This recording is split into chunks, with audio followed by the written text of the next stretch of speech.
to prevent the Great Qin's demise after the second emperor. You, a legendary bro, transmigrated into the body of Fusu. First, you gave Chen Yu, that loudmouth advocate for the feudal system, 300 slaps to the face. Then you recruited Shang Yu, who was destined to destroy Qin, along with the 3 heroes of Han as your subordinates. While the old man Ying Zheng can still hold the fort for a few more years. You personally led 1 million Qin soldiers on campaigns to the east and west, planting the black dragon flag of the Great Qin Empire in every corner of the Eurasian continent. Meanwhile, inside Xinyang Palace, the first emperor was in a towering rage. The 500,000-strong army sent to conquer Beihui was utterly routed by a few thousand ragtag troops. The commander-in-chief was killed in action, and the deputy commander was captured. Such a pathetic military performance is something the Great Qin had never seen in 500 years, even when facing the 6 powerful states. And the cause of this ridiculous disaster turned out to be the logistics officers reselling army rations for profit. Infuriated, Ying Zheng ordered the execution of the office's entire clans by satiation, burying them alongside the fallen soldiers. Satiation did not mean giving them a hearty meal. It meant force-feeding them mud, mixed with water continuously, until they literally burst and died. Just as he caught his breath,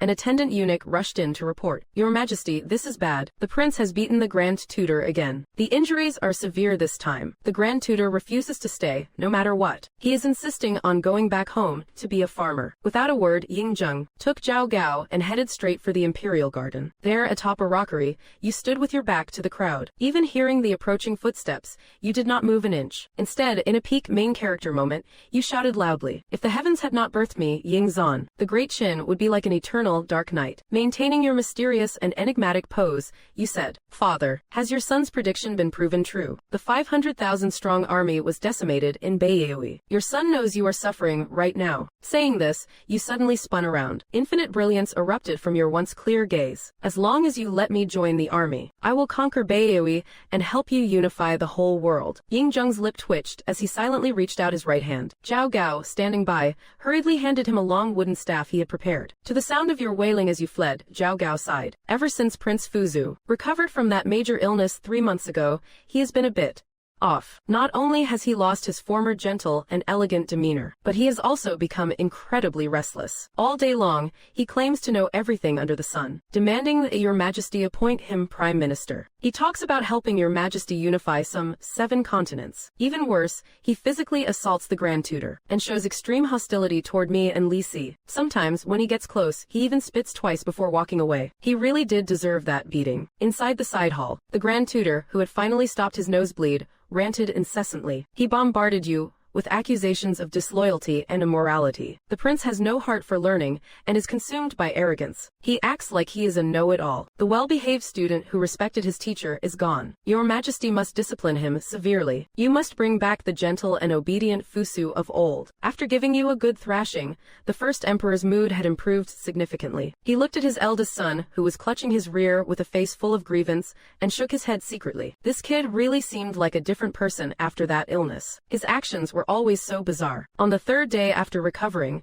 you pestered Ying Zheng, insisting on changing your name. You said the name Fusu was unlucky and bad for the Great Qin's legacy. You got a massive beating for that on the spot. That was a name personally bestowed by Ying Zheng himself. How dare you despise it? Who knew where you learned your dirty tricks from? For 2 whole months, whenever Ying Zheng went to the latrine, you would appear. You did not actually do anything. You just squatted nearby, pinching your nose and mumbling. You were more annoying than a horsefly. He could not run, he could not hit you while in that position, and he could not even finish his business in peace. Ying Zheng was so stressed he could have been constipated for 2 months. In the end, he had no choice but to agree to let you change your name to Ying Zan. Thinking of this, Ying Zheng could not help but shake his head in secret. Even so, you truly performed a great service this time. Before the southern campaign against Beihui, if not for your repeated persuasion, based on previous year's weather patterns in the south, the terrain and geography of Beihui, and deductions regarding logistics and supply speeds, this invasion of Beihui would likely have ended in a crushing defeat. Ying Zheng would not have just sent a small force to test the waters. The main army remains hidden on the outskirts of Lingnan,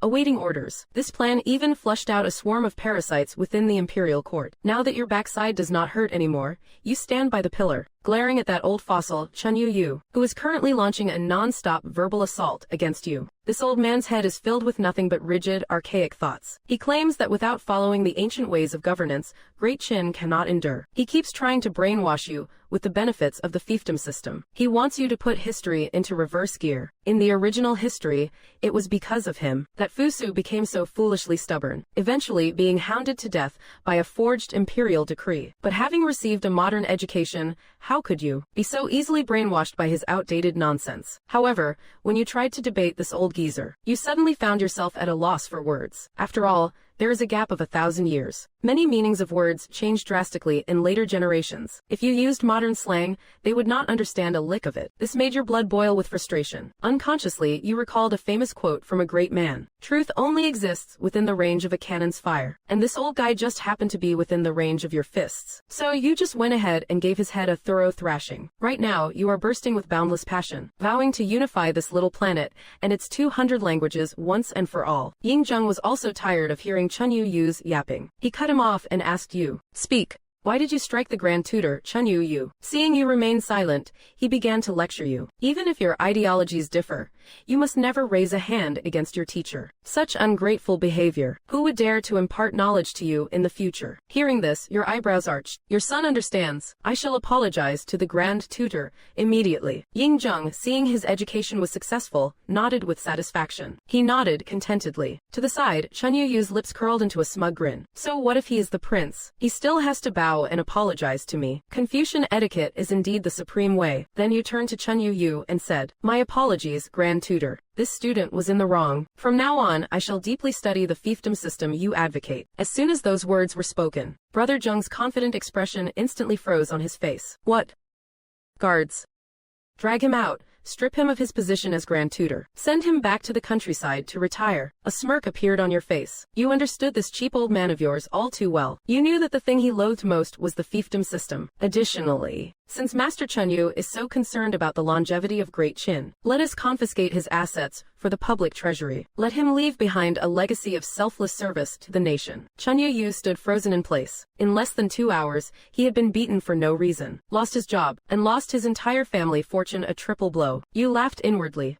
This is the classic tragedy of being alive, but having no money left. Once a despairing Chun Yu had retreated from the side hall. Li Si, who had originally left after the court session, walked back in. "Your Majesty, Ren Xiao and Zhao Tuo have arrived and successfully taken command of the army. Your Majesty must decide when to resume the attack on Beihui." Ying-jung nodded. "This matter requires thorough consideration. We cannot afford another mistake. These are the files regarding the recent corruption and bribery case." Li Si speaks as he presents a tray of bamboo scrolls. Among those implicated are Liang Mao, Lu Sheng, and 460 others. They secretly diverted the requisition grain back to cities like Shenyang, where prices were skyrocketing, making a massive killing on the profit. Then, after waiting 2 days in Changsha Commandery, they sent the remaining collected grain to the Grand Army. These 460 men are mostly from the lineage of Confucian scholars and alchemists. Furthermore, seeing Li Si hesitate, Ying-jung's expression turns cold. "So, are Confucianists above execution?" Li Si bows his head and says, "Several of the masterminds have deep ties with the Prime Minister." Ying-jung lets out a cold sneer. "What a loyal Prime Minister I have."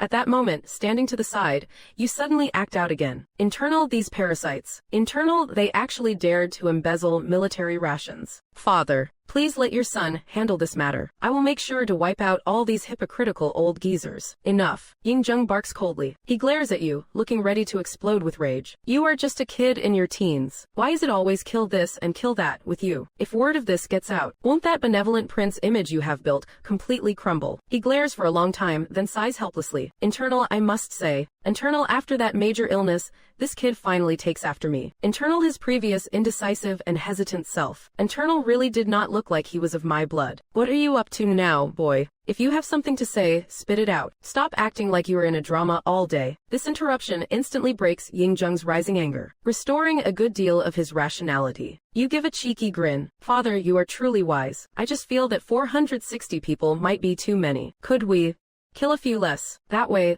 the history books won't tarnish your image as the great emperor of the ages." Surprisingly, hearing this, Ying-jung does not calm down. Instead, his anger flares up again. So you mean even if they committed a crime, I not only cannot punish them, but must release them just for the sake of future reputation? You are stunned. Internal, this old man's way of twisting words is truly one of a kind. Internal, I am clearly doing this for his own good. Internal, I do not want him to be cursed for thousands of years for burning books and burying scholars. Internal, but the way he interprets it. Internal, it sounds like I am pleading for those alchemists. You are momentarily speechless. Before you can think of an answer, Ying-jung says coldly, we shall do as Prince Fusu suggests. For the sake of future generations' views, drag them all out and bury them alive, and burn every single book they left behind. Let us see which history book will be left to record this. Hearing this, you are left staring in shock. Internal, holy crap. Internal, originally, it was just burying the scholars. Internal, my attempt to persuade him actually triggered the burning books part 2. Internal, if I were the original Fusu. Internal, I would have been too scared to say another word after seeing Ying-jung's rage. Internal, but I am different. Switching to a thick-skinned persona, you run over to Ying-jung's side. You start massaging his legs and shoulders. Your son absolutely supports your decision, father. We must wipe them all out. If we do not kill them all, it won't appease the people's anger, nor will it comfort the spirits of our fallen soldiers. If the court indulges people like this, who would dare to fight bravely on the battlefield in the future? Who would still serve the country with all their heart? Won't our great Qin be slowly eaten away by these scumbags? Even that old geezer Wang Guan, who has assisted you since you took personal rule, and worked hard for half his life, he deserves to die too. Though he was not explicitly involved, his poor judgment in recommending corrupt officials means he is guilty by association. We should seize his assets and execute his entire 9-generation clan. Only then can I truly vent the burning hatred in my heart. With a face full of ruthlessness, you offer this scheme to Ying-jung. Looking at you, who seems even more indignant than himself, Ying-jung somehow feels his own anger dissipating. Cough cough. Wang Wan merely wished to champion the Confucian school of thought, promoting benevolence and ritual to govern the state. That is why he promoted these men. He did not actually partake in the embezzlement of military rations. He has served the court since the reign of the late king. Even if there is no glory, there is the merit of hard work. How can we simply execute him on a whim? Wouldn't that demoralize every loyal and honest official? Governing a state requires a brain. Don't spend your whole day thinking about killing this one or that one. Violence achieves nothing but creating more conflict. Suddenly, you put on an expression of utter awe, as if looking at a god. Oh, so that is how it is. As expected, Imperial Father is truly brilliant. Then you stare at Ying-jung with a face full of feigned curiosity. Then what about those 400-odd people? Before it could fully form, Ying-jung's satisfied smile freezes on his face. He realized he just got checkmated by his own son. Standing below the dais, Li Si nearly bursts out laughing. The prince is simply a genius. He actually managed to play the great emperor like a fiddle. This move instantly drains Ying-jung's interest in giving further lectures. He gives you a sharp flick on the head and waves his hand dismissively. We shall discuss this matter another day. As Li Si prepares to leave, Ying-jung suddenly asks a serious question. These past few days, you have mentioned joining the army several times. Why? Your mouth hangs open slightly. After hesitating for half a second, you reply with a grin. Your son merely wishes to broaden his horizons and witness the invincible might of our great Qin's army. You are not telling the truth. Could you possibly tell Ying-jung that you lack a sense of security? That in the future, the 2 largest power blocks in the court would literally back you into a corner until you are dead? Ying-jung nods after hearing this, saying nothing more. He only watches your retreating figure, his eyes narrowing slightly. After you leave, Li Si returns. Your Majesty, how shall we deal with those 460 people? Ying-jung says expressionlessly. Execute the ringleaders and exterminate their 3 kindreds. For the rest, waive the collective punishment. Execute only the guilty. Li Si looks up in astonishment. He never expected Ying-jung to be so merciful. One must know that for an offense that shakes the foundation of the state, whether in the former 7 states or the Zhou dynasty, 9 generations would be exterminated to deter the world. Only then can one prevent others from daring to transgress. In the past, Ying-jung would have certainly done exactly that, but this time, simply because of the prince. He spared hundreds of lives based on just a few words. It seems the prince's position in His Majesty's heart is incredibly significant. Then Ying-jung adds a seemingly casual remark. I heard the prince has been frequenting Meng Tian's manor lately. He also seems to be getting along well with other generals. Yet he now ignores the civil officials he used to be close with. He truly has the temperament of a child. His whims and fancies change in the blink of an eye. Li Si is momentarily unsure of the intent behind these words. He can only lower his head and reply cautiously. In youth, one admires Confucian rituals. As one grows, one is often drawn to the iron and blood of the military. I believe as the prince matures, he will understand the way of balance. Unexpectedly, Ying bursts into a loud laugh. Is that so? Then it is fine. And here I thought your faction of civil officials had some grievances against my eldest son. Li Si feels as if a bomb just went off in his mind. All the events of the past 3 months suddenly fall into place. The censorate official was dismissed. The captain of the guard was removed. The Confucian faction under Wang Wan began to face various troubles. Those holding key positions were being picked off one by one. Adding to that, this current incident, the entire civil official bloc is being completely reshuffled. Li Si had been unable to figure out the reason why. Now he understands it was all because of you. With Confucianism discarded for legalism. Once Wang Wan falls, Li Si will surely become the chancellor. In the imperial court, the legalists will gradually regain the upper hand. Ying is giving him a warning, reminding him that this land belongs to the Ying family. All these officials are merely servants of the Ying clan. The power and status they hold were all bestowed by the Ying name. They must not think too highly of themselves. Li Si swallowed hard, his throat dry. What on earth happened 3 months ago? Could there be a hidden conspiracy behind the prince's severe illness? Since then, you have completely distanced yourself from the civil officials. Even Ying attitude has shifted so drastically. Li Si could not fathom the reason. He could only hurriedly pledge his loyalty. After those words, Ying dismissed him. Gazing at the full moon high in the sky, Ying eyes were filled with deep concern. His beloved eldest son has been acting more and more strange lately. He no longer preaches about those old Confucian morals and filial duties. Instead, he always has a smile plastered on his face, laughing and joking every day like nothing matters. The bond between father and son feels warmer now, but Ying has been in the court since childhood. He has spent a lifetime outsmarting officials and reading human nature. How could he not see the burning anxiety beneath your smile? It is as if there is a looming crisis, constantly threatening your very life. Ying can't figure out the cause, but he senses it is related to your desire to join the army. As if only in the military could you find a brief moment of safety. Back in your chambers, you are also staring at the moon. It has been 3 months since you arrived here. Not only have you failed to fit in, but you feel more like an outsider every single day. No smartphone. No computer. No family or friends.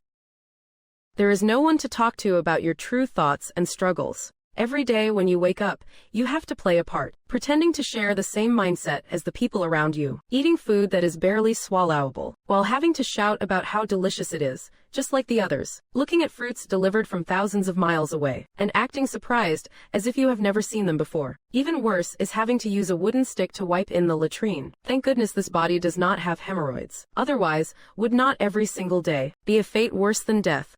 After feeling emo for a while, you finally turn back to your room. 2 young maidservants have already lit the candles and incense. They step forward to undress you as soon as you enter. Walking to the bedside, a girl with a perfectly curved figure is already tucked under the covers, warming the bed for you. Looking at this scene, you gulp hard. Well, ancient times do have some perks after all. All your pain vanishes into thin air. You blend into this world with perfect harmony. With excitement written all over your face, you dive under the covers, teasing the young girl whose face is flushed with shyness, just as you are lost in the pleasure. A ding sounds in your head. Beep. Successfully altered the course of the burning of books and burying of scholars. Reward 3 gacha card draws. Successfully pulled Frontier Soldier cards. Quantity 10.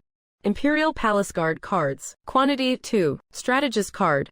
Quantity 1. This is the system you brought with you. Every time you change history, you are rewarded with card draws. And every identity card you draw represents a corresponding person in reality. Holding this card means you hold their loyalty and their life in your hands. 3 months ago, you discovered your predecessor was poisoned to death after drinking a bowl of soup. For 3 months, you have been testing everyone around you, yet you have not found a single suspicious lead. The more you search, the more terrified you become. History books have absolutely no record of this. Currently, Qin Shi Huang is in his prime. It is the era of his greatest power and authority. Who on earth has the audacity to poison his eldest son? From that day on, you have been on guard every waking moment. Never mind the food and drink. Even with the little maidservant in my bed, I only dared to flirt a bit. I was deathly afraid that taking it a step further might trigger some sort of dark magic trap against me. Later, once you realized you had awakened the system, you began to experiment. After successfully drawing 10 Frontier Soldier cards, you racked your brains for a way to get into the military. Only when surrounded by these loyal soldiers authenticated by the system could you feel a true sense of security. Besides, you are bound to be exiled to the north to build the Great Wall sooner or later. Going early would allow you to familiarize yourself with the environment and win over people's hearts. That way, you won't be cornered into committing suicide when Zhao Gao eventually sends that forged imperial decree. Shaking your head, you waved your hand and pushed the nearly undressed maidservant off the bed. Under her resentful gaze, you casually pulled up the bed curtains. You turned your head to look at the virtual screen. Only a few simple lines of text were displayed on it. Change history. Earn identity card gotcha attempts. The more drastic the change to history, the more draw attempts you receive. Held 20 Frontier Soldier cards, 2 Imperial Palace Guard cards, 1 Strategist card. These identity cards were divided into 3 different zones, but they were all face down. Aside from some mysterious patterns, no information could be seen. Below, there was a dialogue box to send messages to the personnel on the unrevealed identity cards. 10 gold pieces per message. Seeing this gave you a literal headache. You have to realize, as the eldest son of Yingzheng, your monthly allowance is only 100 Qin Ban Liang coins. Gold is not common in this era. It mostly circulates within high society. Possessing gold is more of a status symbol. So you shamelessly asked Meng Tian for a storefront on the street, renovated it, and named it the Pavilion of Curiosities. It specializes in selling rare and eccentric trinkets, while doubling as an intelligence hub. All of this just to make some money to communicate with your subordinates. You never expected that, even after transmigrating as the son of the Eternal Emperor, you would still be stressing over money. Gritting your teeth, you took out the 10 gold pieces. You swindled from the Yu clan. You clicked on the Strategist tab, selected the only identity card, and said, "Come to the Pavilion of Curiosities to find me as quickly as possible. When you arrive, say you are here to apply for the manager position." After you finished speaking, there was a 2-second pause. The dialogue box flickered slightly. The system provided a very human prompt at the bottom. Read but no reply. Though frustrated, you were still full of anticipation. The strategist. Who could it be? It would not be Han Xin right off the bat, would it? That would be too intense. But Han Xin should be considered a general. He does not seem to fit the strategist category.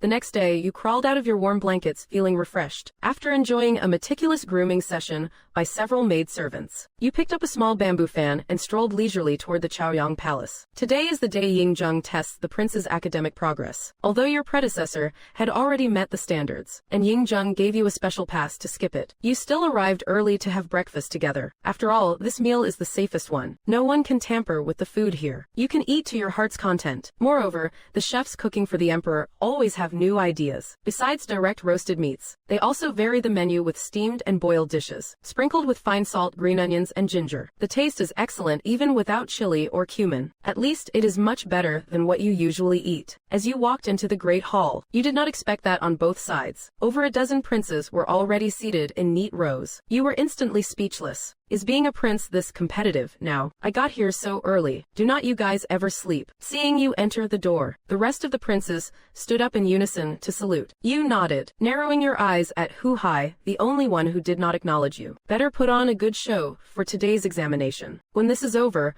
I will take everyone out to have some fun. As soon as these words were spoken, looks of anticipation appeared on the princes' faces. The old eldest brother only taught them about benevolence, piety, and rituals, how the elder brother is like a father. Every time they met him, the princes felt reluctant and burdened. But 3 months ago, eldest brother suddenly did a total 180. Not only did he sneak them out of the palace to play, he also bought them all kinds of delicious treats. In the Ku Pavilion, he even brought out a pile of interesting little gadgets for them to play with. From then on, every month, the princes greatly looked forward to the day they would see their eldest brother. It was only on this day they could go out to play with a legitimate excuse. At this moment, even Hu Hai, who was kneeling at the very front, showed a look of being slightly moved. He also really wanted to belong to this happy big family, but for some unknown reason, starting from last month, eldest brother, who used to treat all his siblings with equal kindness, suddenly started playing favorites. He bought candied haws for everyone, except for him. He even explicitly stated several times that he disliked Hu Hai, and told him not to follow him around. This inexplicable targeting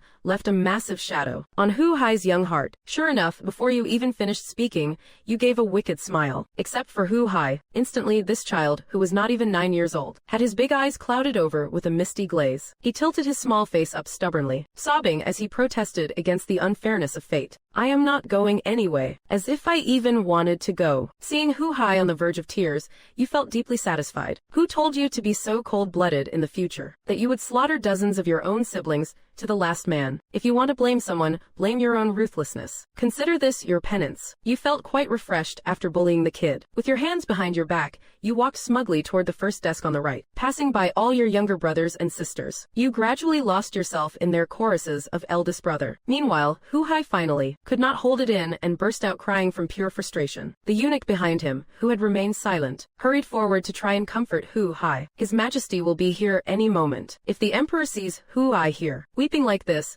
it will surely leave an impression of weakness. The eunuch grew anxious in his heart, thinking to himself, Prince Yingzhan's schemes are truly venomous. Fortunately, I came here on Lord Zhao Gao's orders today, to guard against Prince Hu Hai being bullied. Prince Hu Hai has not provoked you. How can you bully him as you please? Such behavior truly goes against your reputation for being generous and benevolent. The eunuch criticized you bluntly without any reservation. You, being thick-skinned, didn't care in the slightest about the words of a mere eunuch. But who would have thought that seeing you not responding, the eunuch would actually start lecturing you again? I will let it slide this time, but if you ever dare to bully my prince again, I will certainly report this to Lord Zhao, and have him report it directly to His Majesty. The eunuch threatened. By then, even if you are the noble prince, I am afraid you won't escape punishment. The eunuch continued his lecture. The smile on your face gradually faded, along with the eunuch's lecturing and threats. Seeing that he had suppressed your arrogant attitude, the eunuch felt very excited. Don't worry, my lord. With me here, no one can bully you.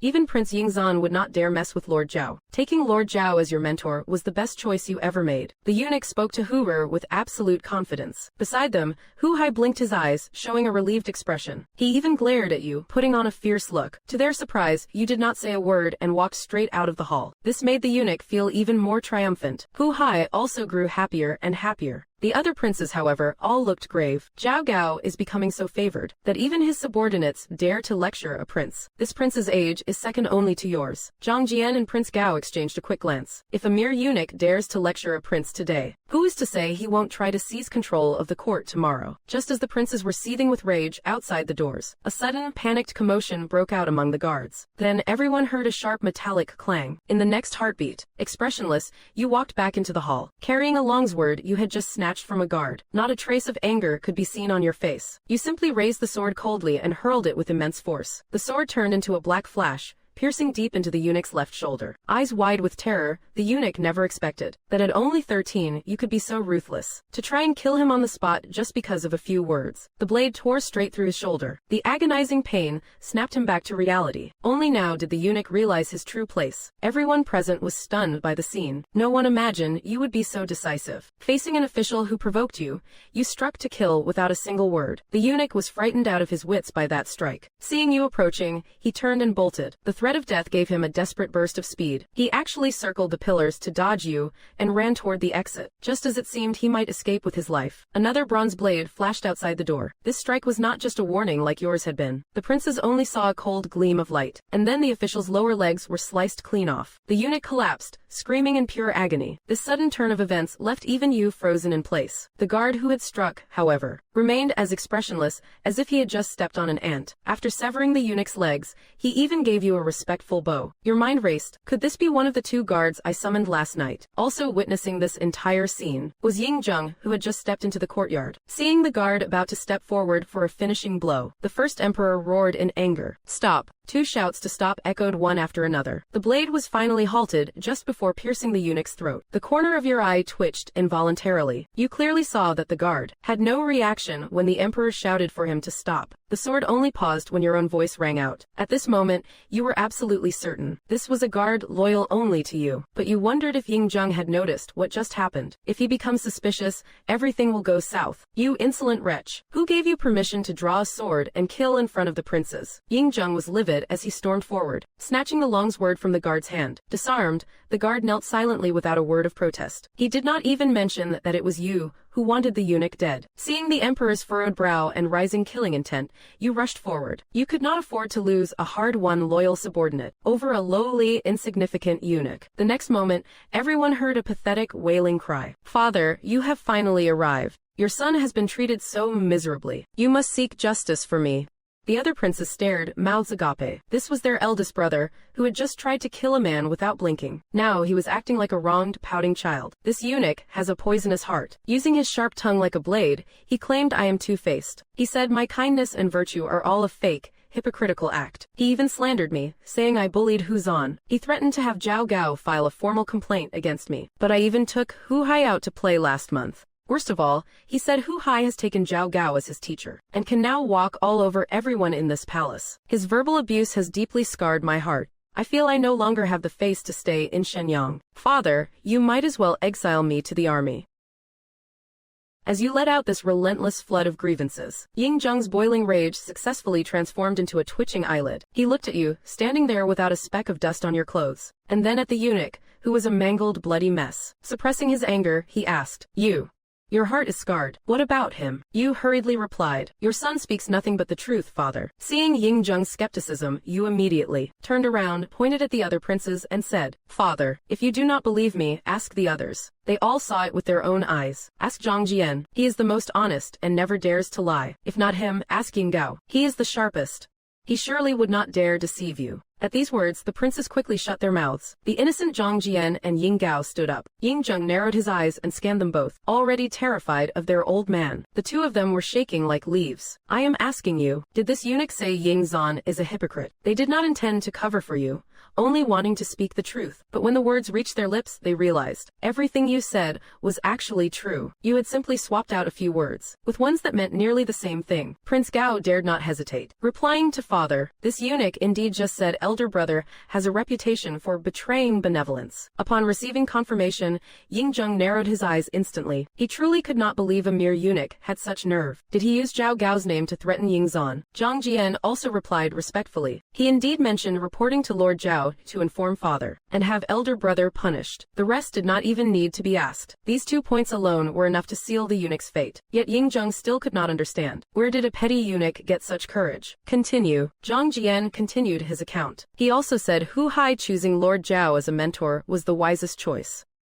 That even elder brother would not dare provoke Lord Zhao, and that from today on, no one can bully Hu Hai. Hearing this, Ying Zheng's face became completely expressionless. He looked toward Hu Hai, who was already scared out of his wits. The young Hu Hai did not yet know what truly concerned his father. He could only state the facts. What second and third brother said is correct. That is indeed what happened. After hearing this, Ying Zheng looked back at the eunuch wailing miserably on the floor. There was not a shred of mercy left in his eyes. He only said coldly, Drag him out. The farce was over. Ying Zheng sat upon the throne, face unreadable. No one knew what he was thinking. The imperial kitchen had already served breakfast. Yu respectfully bowed to the first emperor, then immediately began digging in, with gusto. Ying Zheng watched his eldest son, who seemed to have absolutely no psychological trauma, feeling somewhat helpless. The metallic scent of the eunuch's blood still lingered in the hall. The other princes had long lost their appetite. They only wanted to finish Ying Zheng's examination and flee the Chaoyang palace. Only you acted as if nothing had happened. Since the examination would not apply to you anyway, you just kept your head down and ate heartily. While eating, you could not help but complain in your mind, thinking those novels are all lies. Thinking talking about traveling to ancient times to make hot pot and eat crabs. Thinking steaming, boiling, roasting, and living the high life. Thinking it is total nonsense. Thinking no chili peppers, no Szechuan peppercorns, no sesame paste. Thinking only fine salt, scallions, and ginger for seasoning. Thinking it would be a miracle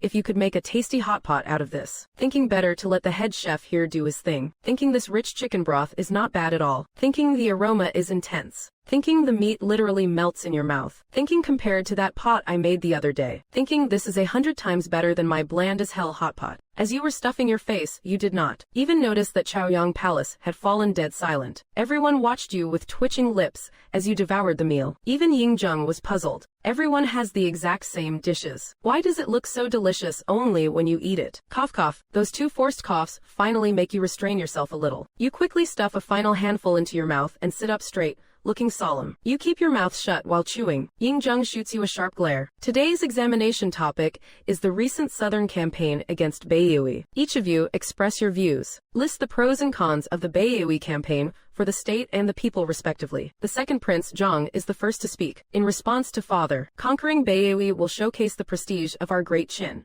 and strike fear into the hearts of the surrounding powers. The third prince, Yinggao, follows suit. In response to father, the campaign will extend Great Qin's territory all the way to the South China Sea. From then on, the southern flank of Great Qin will face no more threats. We would only need to guard the north and the west. With fewer borders to defend, the burden on the state and the people will be greatly reduced. Yingzheng nods slowly. Internal thought. Number 3 actually has a bit of a brain. Internal thought, but number 2, he is a total blockhead. One by one, the princes step forward to answer. You continue eating nonchalantly, one bite at a time. Yingzheng ignores you for now. Finally, Hu speaks up. Your son believes that conquering Beihui is of great benefit to Great Qin, but the risks are also significant. Hearing this, after a long time of listening to empty flattery about the campaign, Yingzheng's eyes light up for a moment. My elder brothers have already mentioned the various benefits. Therefore, your son will only speak of the dangers involved. Hu Hai sees Yingzheng nodding slightly. Empowered by this affirmation, his confidence grows. He wipes the remaining tear stains from his face. Conquering Beihui is not difficult. With the fierce elite soldiers of our Great Qin,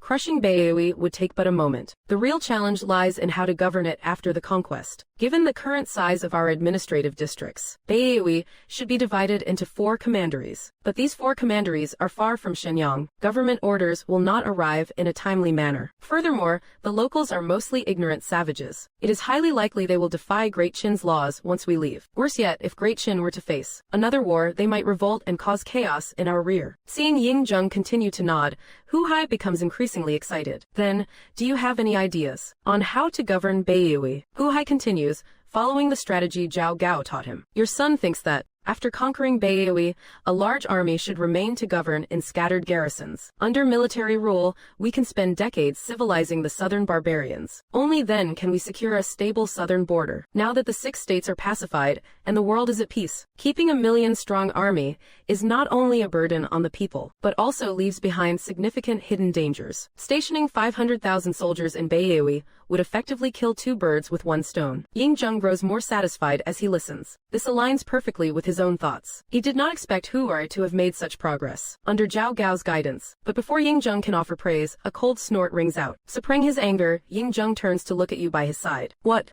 Do you have a better insight? You sit up with an air of arrogance. Swallowing your last bite of food, you address Hu Hai. I do not know how Zhao Gao coached you, but can't you use your own brain for once? You only know how to blindly copy others' ideas. When will you ever have a philosophy of your own? This sudden verbal lashing does not just rattle Hu Hai, who is just regaining his confidence, but brings him to the brink of a breakdown again. Even Yingzheng feels a sense of being mocked, as if he himself were among those being scolded. But you, completely oblivious, continue speaking. The southern campaign against Beihui, at its core, is nothing more than His Majesty's ambition to unify the world and leave a name for the ages. This war is not only unjustified, wasting resources and exhausting the people, but our soldiers will succumb to the climate, leading to catastrophic casualties. All of this is merely to satisfy the personal desires of the current emperor. The princes all stare at their eldest brother in shock. These words are nothing short of high treason. Does he have a death wish? But then, you suddenly shift the tone of your argument. Those civil officials will surely say it like this. Father, how was my performance? Did I nail it? Yingzheng's eyes widened in shock for a moment. This plot twist nearly broke everyone's backs from the sheer whiplash. With a cheeky smirk, you continue. But how could they possibly fathom Imperial Father's true vision? They are merely a bunch of short-sighted fools. Sire,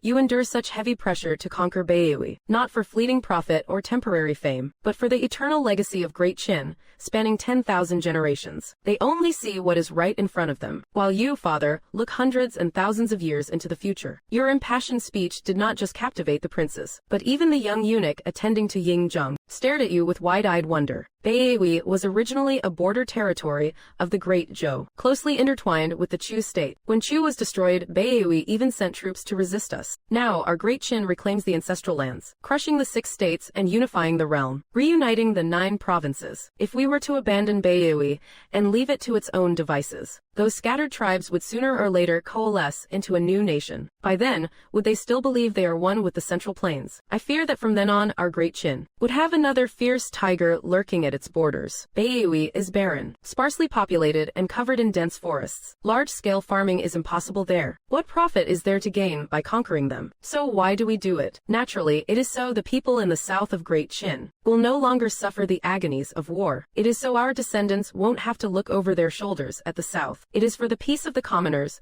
a stability hard won after 500 years. Your words left the princes with their blood boiling in excitement. Even Yingzheng could not help but shout, "Excellent." And as for those southern Yu tribes, this move is to help them become civilized. We bring them technology, seeds, and culture to help them shed their primal ways. Rather than a conquest, it is more of a poverty relief mission. Our Qin soldiers will help them clear land and farm, so they no longer have to rely on the whims of nature for food, where a small disaster could wipe out their entire tribe. Father, this act of yours is truly one of supreme benevolence. However, no matter how merciful you are, Father, you would never leave the entire army stationed in Beihui. The 6 states have just been pacified. You could not bear to execute all their royal families. The unification of script and currency has not fully taken root. The mindsets of the people in the old vassal states have not changed yet. To the north, we have the powerful Xiongnu, and the Donghu watching us like predators. Right now, order is stable and the Xiongnu dare not come south. The Chang tribes in the west dare not move east. It looks peaceful, but hidden dangers lurk everywhere. The people of Old Qin have already relocated many times for stability. If chaos erupts in the north now and ties down the rest of our army, there will be no force left within the country to maintain order. If someone stirs up trouble, would not it all fall apart? Your explanation was not only crystal clear, it laid out the internal situation of Great Qin perfectly, while pointing out every surrounding threat one by one. You even took future possibilities into account. Even Yingzheng had to suppress the fire in his heart. This kid's logic is actually pretty sound, but I have already announced my decision. I have already sent that eunuch to tell Zhao Gao to execute it. I can't exactly slap my own face and backtrack now, can I? Yingzheng subconsciously glanced at the young eunuch beside him. Should I silence him before the word gets out? The little eunuch was listening with great interest, when he suddenly felt a deathly chill down his spine. Seeing that everyone present had been won over by your strategic discourse, you gave a proud smile. As an elite student who knows history inside out, did you think I was just playing around? In your arrogance, you become even more reckless. Actually, your son is not skilled in governing a state. Your son's strength lies in the art of war and leading troops. Capturing a city is secondary. Capturing hearts is the ultimate victory. If Imperial Father would let me join the army, your son will surely pacify Beihui at the lowest possible cost, and help Father fulfill your grand ambition. Yingzheng looked at his eldest son, who was once again showing such brilliance, and felt increasingly satisfied. But why is this kid so hell-bent on joining the army? Yingzheng did not want to dampen his enthusiasm, so he ignored the request. Who would have thought that after your successful display of divine wisdom, you would get a bit overconfident? Thinking you should strike while the iron is hot, you tried to convince the first emperor to let you enlist. With a slight arch of your eyebrow, you said, "Father, I heard some news this morning. They say that in the last campaign against you, only tens of thousands were deployed as a probe. The rest of the main army is stationed and hidden on the outskirts of Lingnan. They are waiting for scouts to map out all the local routes before launching the official invasion of Beihui, a small-scale feint, disguising a defeat to lure out the parasites in the imperial court. Wasn't this killing 2 birds with 1 stone strategy my own idea? Doesn't this prove that your son is capable enough to join the military?" The other princes were instantly shocked. So, Big Brother has already been masterminding strategies for the state. To everyone's surprise, Yingzheng remained expressionless. That only proves your ideas are decent, and not far off from my own plans. Your eyes widened in an instant. This cheap old man of mine is truly shameless. Yingzheng, not to be outdone, narrowed his eyes. You actually dare to call out your old man in front of everyone. Since you are so confident, I shall test you. If your answers to these few questions satisfy me, then what harm is there in letting you join the army? However, if you cannot answer, then your son is at your mercy, Father. Your eyes lit up with excitement. Is he kidding me? I know history like the back of my hand. The military campaigns of Great Qin over the centuries are etched in my memory. I basically know everything under the sun. If you dare to ask, I dare to answer. This military enlistment is as good as done. But then a hint of worry crossed your mind. I already find the food in Shenyang barely edible. Won't conditions in the army be even worse? But at the thought of that bowl of poison that killed your predecessor, you shook your head. Forget it. Safety first. Once in the army, I can invent a few things, change the course of history a bit, and use the system to gather loyal followers. Then I won't have to walk on eggshells every day. And for future security, the sooner I control the military, the sooner I can sleep soundly. Even if I have to come back later, it won't matter. Ying Zheng looked at your confident face and gave a cold smirk. Then I shall ask you this. What is the grain yield per acre of the land farmed by the Lishan army? Before he even finished, you were already mentally preparing an answer. The Lishan army is an elite force guarding the capital. The number of troops is... Wait, yield per acre. Your smile froze on your face. The smile on Ying Zheng's lips widened. He continued to ask with feigned nonchalance. The commoners around Shenyang, how much food can they save up after a year of farming?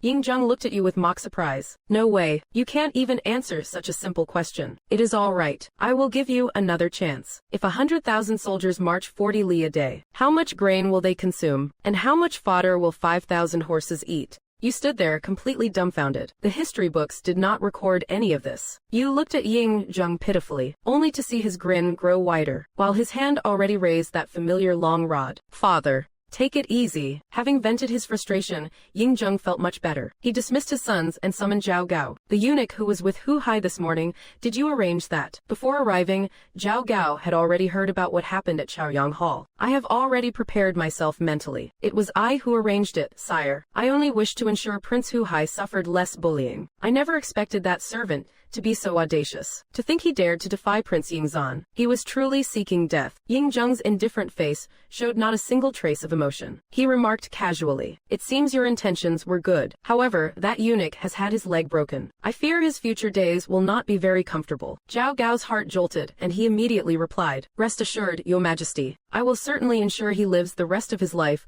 without a single care." Ying Zheng nodded. Then he turned to the guard who had just intervened and said, "Do you acknowledge your crime?" The guard knelt and performed a salute, yet remained silent as before. Ying Zheng slammed the table, appearing somewhat irritated. Not a single word. So much loyalty, then. Strip him of his rank and give him 20 strokes of the heavy board. The guard lowered his head and kowtowed once more. The onlookers all secretly felt it was a pity. This young fellow had such a bright future ahead of him. But by helping Prince Yingzan today, he threw away years of hard work. Ying Zheng flicked his sleeves and stood up. Before leaving, however, he added one more thing. "Oh, by the way, doesn't Yingzan lack a personal aide? Once you have finished your beating, go find him." As soon as these words were spoken, the guard looked up, overcome with joy. "I thank Your Majesty for your immense grace." Watching Ying Zheng depart, Zhao Gao also hurriedly turned to leave. "Now, the emperor is almost openly favoring you. That eunuch lost his life just for provoking you with a few words. The guard who helped you was demoted in name, but promoted in reality. He has essentially become your trusted official. Summoning him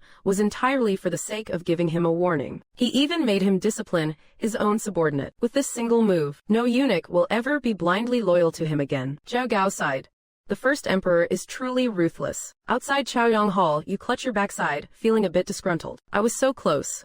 If only Ying Zheng had asked a normal question about the war. Your dream of joining the army would have come true. Now look at this. My main character moment failed, and I got a beating for nothing. This won't do. Seems like I need to change my strategy. Why does not the old man want me to join the army? Is he afraid I will seize military power and rebel? That is it. It must be. He is so wary of the feudal system. He is likely worried I will become a local warlord. I have to find a way to make him trust me. I need to flex my loyalty. Make him think I am just going out for a bit of fun and then coming right back." You nod to yourself, thinking you have finally figured out the first emperor's mind. Actually, when you first arrived in this world, you did not dare to be so bold before the great emperor of all time. Back then, you were just figuring out the environment and trying to blend in. You did everything with extreme caution, fearing you would accidentally provoke this tyrannical great emperor and get yourself executed. But slowly you discovered this old man of yours was not as cruel as the legend said. Toward meritorious officials, he never resorted to mindless killing just because they disagreed with his views. At most, he would just stop using them. The untalented ones were sent back home. Those with talent were sent to remote areas to burn off their remaining energy. The more you saw, the more you realized. This first emperor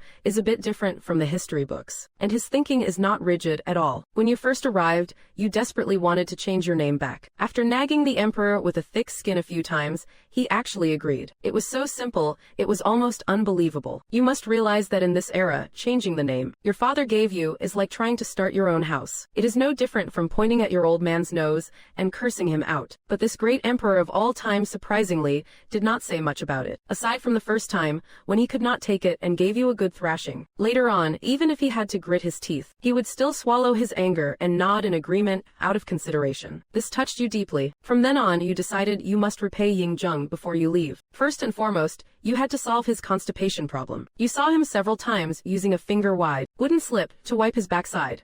It looked excruciating. You suspected he had developed hemorrhoids. After all, he spends all day either on the throne or in a chair. The emperor might be the first person in history to have a full-time desk job. The probability of falling ill is indeed very high. And using those wooden slips was painful for you too. Those tiny splinters are your greatest enemy. So you resolved that your first invention to change this world would start with papermaking. As a well-read man, you have a smattering of knowledge in everything. How could a genius like you fail to produce a bit of paper? You led a group of your younger brothers toward the palace gate. You caught sight of Hu Hai standing alone in a corner, looking quite pitiful. For some reason, your heart suddenly softened. If you want to come, then keep up. Don't go getting yourself lost. Then, without looking back, you led the others away. Hu Hai was stunned for a moment, as if he could not believe his ears. He was feeling quite conflicted. He really wanted to eat candied haws and play with the toys in the fun pavilion. But after being excluded by his eldest brother just now, if he just tagged along after one sentence, wouldn't that make him look completely spineless? At that moment, Zhang Jian, standing at the back, glanced at him, seeing him take 2 steps and then stop again. In such a conflicted state, Zhang Jian could not help but chuckle. What are you staring at? Keep up. He is your biological eldest brother after all. How could he truly hate you? You must have done something wrong recently. He just wanted to teach you a lesson, so you would remember it. Now that eldest brother's anger has cooled, you have suddenly found your spine. Zhang Jian's words successfully woke Hu Hai up. That is right. Eldest brother used to dote on me so much. What on earth caused his personality to change and distance himself from me? He suddenly remembered that official and your icy expression when Zhao Gao was mentioned. In an instant, he understood something. You led the pack of younger brothers arrogantly to the palace gates. While waiting for the gates to open, you kept tapping your forehead with your bamboo fan. Why do I feel like I have forgotten something important? It was not until you saw the lieutenant of the Imperial Guard greeting you warmly that you suddenly remembered. That loyal guard is still waiting for his punishment. Committing violence in the palace without cause means at least a few dozen strokes of the cane. If he really takes all those hits, he will be crippled. No way. I have to use some financial power to help him. You flashed a sincere smile at the approaching lieutenant. You skillfully put an arm around his shoulder. After fumbling in your robe, you pulled out a gold biscuit. After a brief hesitation, you stuffed it into the lieutenant's hand. This move immediately made the lieutenant turn pale with shock. How could he dare accept a bribe from the eldest prince? Prince, please do not overwhelm your servant like this. If you need anything, just give the word. We would follow your orders even unto death. But you were hardly someone who did not understand the ways of the world. If you ask subordinates to do things once or twice without a reward, it is fine. But do it a few more times and see if they still bother with you. Besides, as the Imperial Guard, who knows when I will need their help again? Spending a little pocket change now is not a waste. Lieutenant, what are you saying? I just see that the brothers have been working hard. It is just a little something for the brothers to buy a drink. If you refuse, are you not giving this prince any face? Hearing this, the lieutenant realized you truly had a private request. He hesitantly accepted the gold biscuit, but his eyes remained fixed on you, waiting for the rest. As expected, you put on a slightly distressed expression. The lieutenant might not know, but this morning an official insulted us. Out of sheer desperation, I had no choice but to fight back. That brother on duty at Chaoyang Hall could not just stand by. He took a bold stand just to help me. But as luck would have it,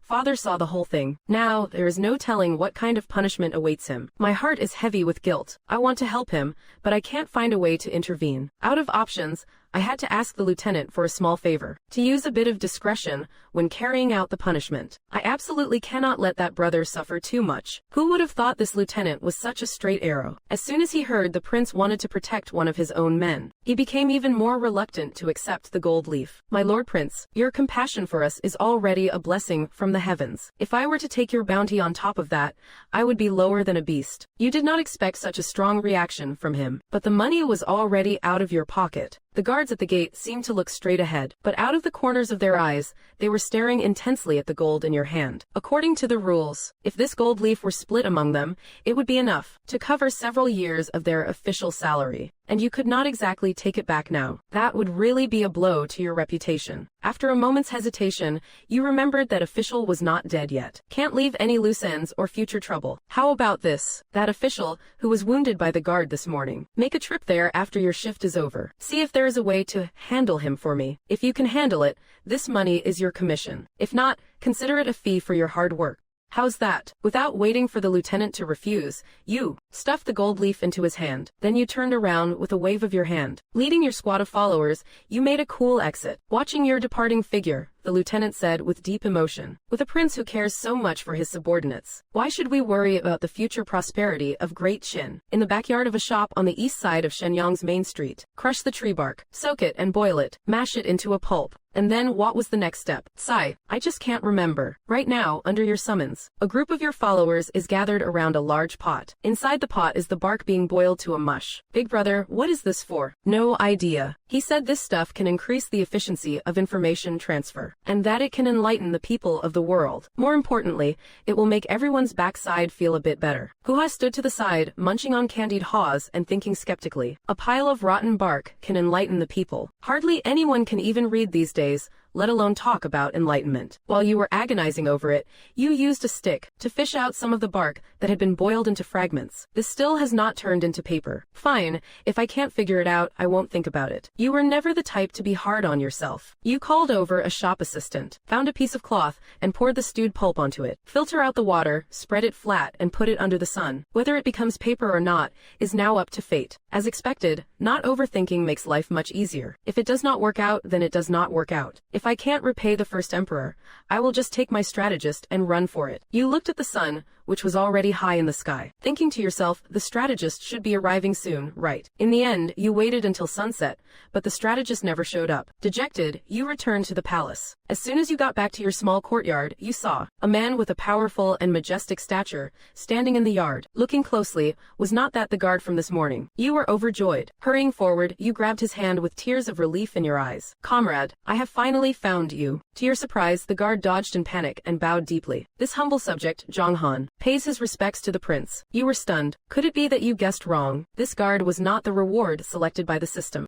But before you could utter a word, Zhang Han continued. This humble subject has long admired you, Prince. I have always yearned to follow you and forge a great legacy by your side. His Majesty was most merciful. He saw right through my heart's desire at a glance. He stripped me of my official rank and sent me here to serve as your aide. You stood there stunned. What exactly does this mean? Does it mean those drawn by the identity cards are all subconsciously and involuntarily changed, but it does not completely override their personal thoughts? You began to understand a little. It seems this system does not interfere with the world's physical laws at all, nor does it make any material alterations. It simply uses a form of subconscious suggestion to help you gain more loyal followers. You nodded slowly. If that is the case, there is no need for special treatment. I will just treat him like anyone else. That makes things a lot easier. After exchanging a few casual pleasantries with Zhang Han, you arranged for him to stay in the side room nearby. The guy's got some moves. He will make a fine bodyguard. Meanwhile, the initially excited Zhang Han looked a bit dejected when he realized you were only treating him as a guard. But this was the path he chose, after all. He would have to see it through, even if he had to crawl. He bowed respectfully, took his belongings, and headed to the side hall. At dinner, even after the two maids used silver needles to test the food for poison, you still were not satisfied. You brought your dog over and fed it a bit of everything before you started eating. After eating your fill, you found a ladder and climbed onto the roof to lie down. Holding a small teapot, you sipped idly while lost in thought. Zhang Han. The name is identical to that famous figure, but the difference is, the historical Zhang Han was a top-tier powerhouse of this era, when the Great Qin was on the brink of collapse and besieged on all sides. He led a mere few tens of thousands of convicts to crush Zhou Wen's army of hundreds of thousands. He went on to wipe out Zhongchu and conquer Qian Wei. He even ambushed and killed the formidable Shang Liang. By his strength alone, he almost single-handedly pulled the Great Qin back from the edge of the abyss. He suppressed half of the Great Qin's rebellions. As long as Zhang Han was not defeated, Qin would not fall. If it had not been for Zhao Gao's political sabotage, he might have pulled off the ultimate comeback. What a beast of a general. Even Shang Yu had to burn his boats in a desperate gamble when facing him. Had he not run into the freakish geniuses Shang Yu and Han Xin, he would have been the brightest star of that era. If I could actually get the real Zhang Han's loyalty, I would not even be scared if the old man kicked the bucket right now. You took another sip of tea, sighing with emotion. Too bad, the system only gave me 2 imperial guards. If it were that legendary general, he would definitely be categorized as a commander. This guy must just have the same name. You shook your head. Stop dreaming. Better hope that top-tier strategist shows up soon. He is more reliable. Looking at the massive moon, you were in a pretty good mood. You clicked open the system to take a look, debating whether to spend another 10 gold to rush that strategist. Why has not he arrived after a whole day? But the moment you opened the interface, in the Imperial Guard column, one of the identity cards that was originally face down had been flipped over.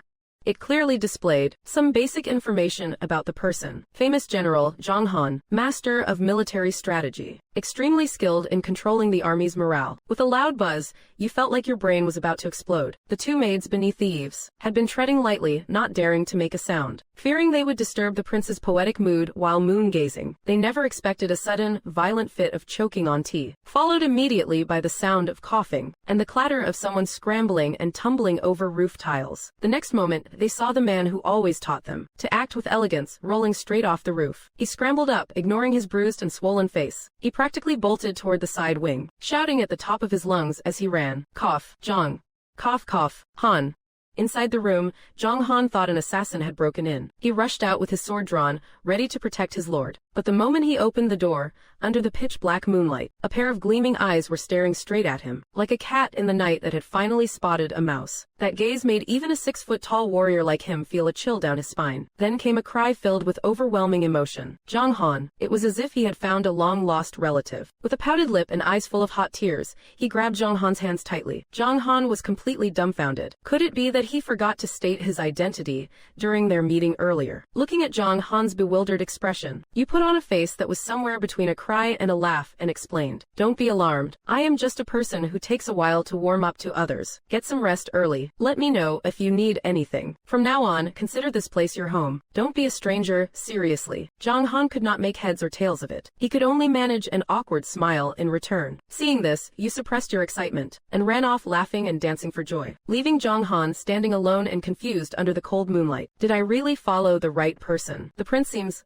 a bit mentally unstable. Excited, you ran back to the main hall. Unable to contain your joy, you grabbed your personal maid and gave her a peck. That is Zhang Han, the legendary general. With Zhang Han by my side, what do I have to fear? No, I have to join the military. I need to carve out a legacy for myself. With Zhang Han here, expanding the empire's territory will be a piece of cake. When my impact on history grows, the system will reward me with even more loyal warriors. Maybe I can even summon a few more goat-tier figures. Your eyes glowed with ambition, constantly plotting your grand plan for the ages. You did not even notice your maid, her face blushing red, was obediently undressing and slipping under the covers. The moonlight was seductive, but you had no heart for sleep. You sat on the edge of the bed, lost in thought. How on earth can I convince the first emperor to let me join the army? In history, Fusu was exiled because he was stubborn and stood against Yingzheng. Maybe I should try going against him too. While you were deep in contemplation, a delicate lotus-like arm reached out from the bedding and gently tugged at the corner of your robe. You turned around and were instantly stunned by the enchantress before you. Blood rushed through your veins. Your muscle strength clearly intensified under the temptation of that snowy white bodice. The strategic plans in your mind were forced to a halt. Truly, beauty is the biggest stumbling block on the road to greatness. Meanwhile,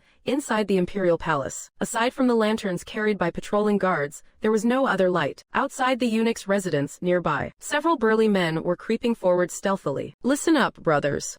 This eunuch, relying on Zhao Gao's backing, dared to defy the eldest prince. "We are not doing this for money or murder. We are doing this to prevent these eunuchs from becoming too powerful in the future. We are helping the prince eliminate a threat in advance." The men behind him nodded one after another, acting as if they were on a righteous mission. They drew their blades and gently pushed open the courtyard gate, but the lieutenant froze in his tracks. He watched as Zhao Gao walked out of the house, exchanging silent, knowing glances with several confidants. Zhao Gao looked at the sneaky intruders, and the lieutenant was also momentarily baffled. It was not even his shift today. What was he doing here with his men? Guiltily, he glanced at the half-closed door behind him. The scent of blood was still wafting from inside. Although he was acting on His Majesty's orders, this was not exactly official business that could be made public. If this blew up, he would be the one left holding the bag. Zhao Gao panicked for a moment. Meanwhile, the lieutenant could not figure out why this big shot would come to the eunuch's quarters in the middle of the night to visit an injured subordinate. Feeling guilty like a thief caught red-handed, Zhao Gao let out a dry cough. It is so late, yet Director Zhao is still handling affairs at the eunuch's quarters. Your dedication is truly commendable. The lieutenant is also quite busy. If I recall correctly, today is not your shift, is it? Coming here on patrol at this hour. You have worked hard indeed. Both sides had caught each other's weak spot. The atmosphere became awkward instantly. The body had not been cleared away yet. As long as the lieutenant stayed, Zhao Gao and his men dared not move. However, the lieutenant had taken the eldest prince's money and did not want this trip to be in vain. No matter what, he had to see what that eunuch looked like, so he could find a chance to finish him off later. Thus the two parties stood there in an awkward standoff. The lieutenant was fine with this deadlock, but Zhao Gao was growing anxious. He had basically been caught with his pants down. He had to get rid of them quickly, otherwise the longer it dragged on, the worse it would get. Zhao Gao reached into his robe, only to realize he had left in such a rush that he had not brought any money. In desperation, he took off the wooden ornament hanging from his waist. Though shaped like a jade pendant, it emitted a sweet fragrance. It was his most prized possession. But at this critical moment, he hesitated for a heartbeat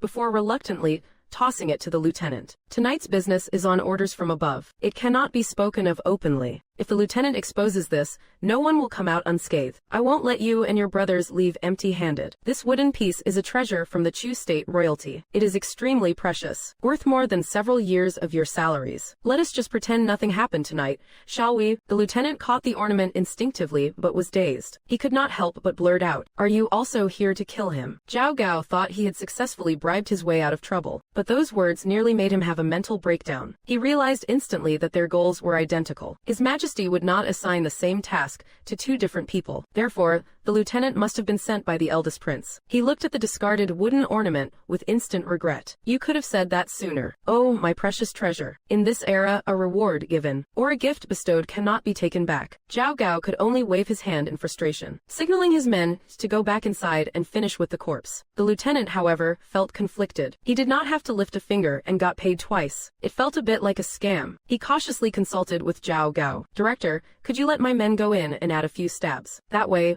we can say we fulfilled our mission. Zhao Gao rolled his eyes and snapped. The man is already dead. Do whatever you want. What does it have to do with me? 15 minutes later, the satisfied lieutenant led his brothers away in high spirits. Zhao Gao, however, had a dark expression on his face. Like father, like son, they truly think of everything. Spit. None of them are good people. After both groups left, silence returned to the palace. Equally quiet was the palace's archive pavilion. This served as Qin Shi Huang's private study. Inside were rows upon rows of bamboo scrolls. Ying Zheng sat at his desk, holding a bamboo scroll and reading it carefully. Before him, a man in black knelt on one knee. Your Majesty, Zhao Gao and his confidants have left the eunuch's quarters. My investigation confirms the matter has been dealt with cleanly. Ying Zheng did not look up from the bamboo scroll, only giving a slight nod. The man below continues his report. Those involved in the handling are all his trusted subordinates, and they maintain a good relationship with that eunuch. It is expected that after this incident, they will no longer be loyal to Zhao Gao. The man slightly raised his head to glance at Ying Zheng. Seeing no reaction, he continued speaking. However, during the process, the lieutenant of the Imperial Guard, accompanied by two attendants, went to the miscellaneous courtyard. They happened to cross paths with Zhao Gao. Aside from pulling the eldest prince aside when he left the palace this morning, the lieutenant shared some whispers and showed no other motives. It was only upon hearing this sentence that Ying Zheng put down the bamboo scrolls in his hand and chuckled suddenly. This kid is truly showing more and more progress. With his mood improved, he finally looked toward Meng Yi. Arrange for someone to keep a closer eye on Zhao Gao, lest this favorite official of mine does something out of line again. Meng Yi nodded and replied, as you command. Yet his furrowed brows did not relax. Sure enough, in the next moment, Ying Zheng sighed. His tone shifted as he revisited that same question. It has been 3 months. Has that bowl of soup not been traced yet? Meng Yi lowered his head in shame. Your Majesty, it is your servant's incompetence. The clues ran cold after reaching Nanyue. Your servant cannot even confirm if the mastermind is truly from Nanyue. Ying Zheng's expression turned cold. A tiny place like Nanyue would not have such audacity, nor the capability to reach their hands into the imperial palace. Continue the investigation. If it cannot be cleared now, then investigate piece by piece once the army tramples Baiyue. I do not believe they can leave no trace at all. No matter who it is, I must uproot them entirely, leaving not a soul behind. Meng Yi cupped his hands in a salute. Understood. Ying Zheng also knew this task was difficult. He did not press Meng Yi further. What is the situation in the north now? Meng Yi breathed a sigh of relief and reported. Our spies in the north have suffered significant losses recently, but we have obtained reliable information. The Xiongnu court is prepared to strike this rainy season. They intend to mobilize a grand army to crush the Yueji, aiming to seize the north completely. Ying Zheng's brows furrowed deeply. completely. We cannot allow the Xiongnu to grow unchecked. Do you have a way to sabotage their plans? To his surprise, Meng Yi spoke with awkwardness again. Originally, your servant intended to sow discord among the major Donghu tribes on the Xiongnu's eastern flank by provoking them into war. We could divert the enemy's energy, giving the Yuezhi a chance to breathe. This would have further depleted the Xiongnu's military strength. But for some reason lately, many of the Hu spies we recruited have been exposed. As a result, our influence over the tribes on the Xiongnu's eastern side has been almost entirely lost. Hearing this, Ying Zheng frowned tightly. He did not doubt Meng Yi's capabilities. Before Ying Zheng took personal control of the government, Meng Yi had been in charge of all intelligence work. That a network built over years was wiped clean in months seemed almost inconceivable to Ying Zheng. How could this happen? Meng Yi replied helplessly. Your servant suspects that someone within our ranks has turned. I am currently screening them one by one. Ying Zheng did not press him further. Some problems require giving subordinates a bit of time. He stood up and walked to the window. He watched as the bright moon in the sky was slowly shrouded by dark clouds. Have the nobles of the 6 states been behaving themselves lately? At this question, Meng Yi visibly relaxed, though they still maintain some contact with their old clans. The letters they send contain nothing out of line. They are behaving. Ying Zheng let out a sigh. Killing them would trigger chaos, but keeping them alive leaves a nest of trouble. It is a true dilemma. The Xiongnu in the north grow stronger by the day, while internal hidden threats are numerous. The main army truly cannot remain tied down in Beihui. The soldiers have become accustomed to constant warfare. The Great Qin today is like a relentless war chariot that cannot be stopped. With so many soldiers remaining, having no battles to fight at home will eventually lead to disaster. How on earth should this be handled? Ying Zheng's tightly furrowed brows were like dark clouds flickering with lightning, echoing the turbulent sky above. Lightning illuminated the entire imperial palace. Just as things were getting interesting, you were suddenly startled awake by a roar of thunder. Looking at the maid who was already ripe for the picking, you swallowed hard. Your hands wanted to keep exploring, seemingly with a mind of their own, but your reason kept warning you. The person who poisoned you in the shadows has yet to be found. Everyone around you is a suspect. Even with a personal maid, I must keep my guard up. Once that kind of thing starts, there is no way. I can guarantee I will stay rational enough to guard against danger. Another bolt of lightning struck down, successfully snapping your reason back into place. A shiver ran through your entire body. Suppressing the impulse, you pushed the maid off the bed again. This time, forget about the maid. Even you cursed yourself under your breath. I am really not much of a man, am I? Watching the lightning and thunder outside the room. For some reason, your thoughts suddenly drifted. I wonder where that strategist has reached by now. Could he still be traveling on the road? That would be quite pitiful. You could not help but shake your head. Too bad I do not know your location, so I can't go and fetch you. Sigh.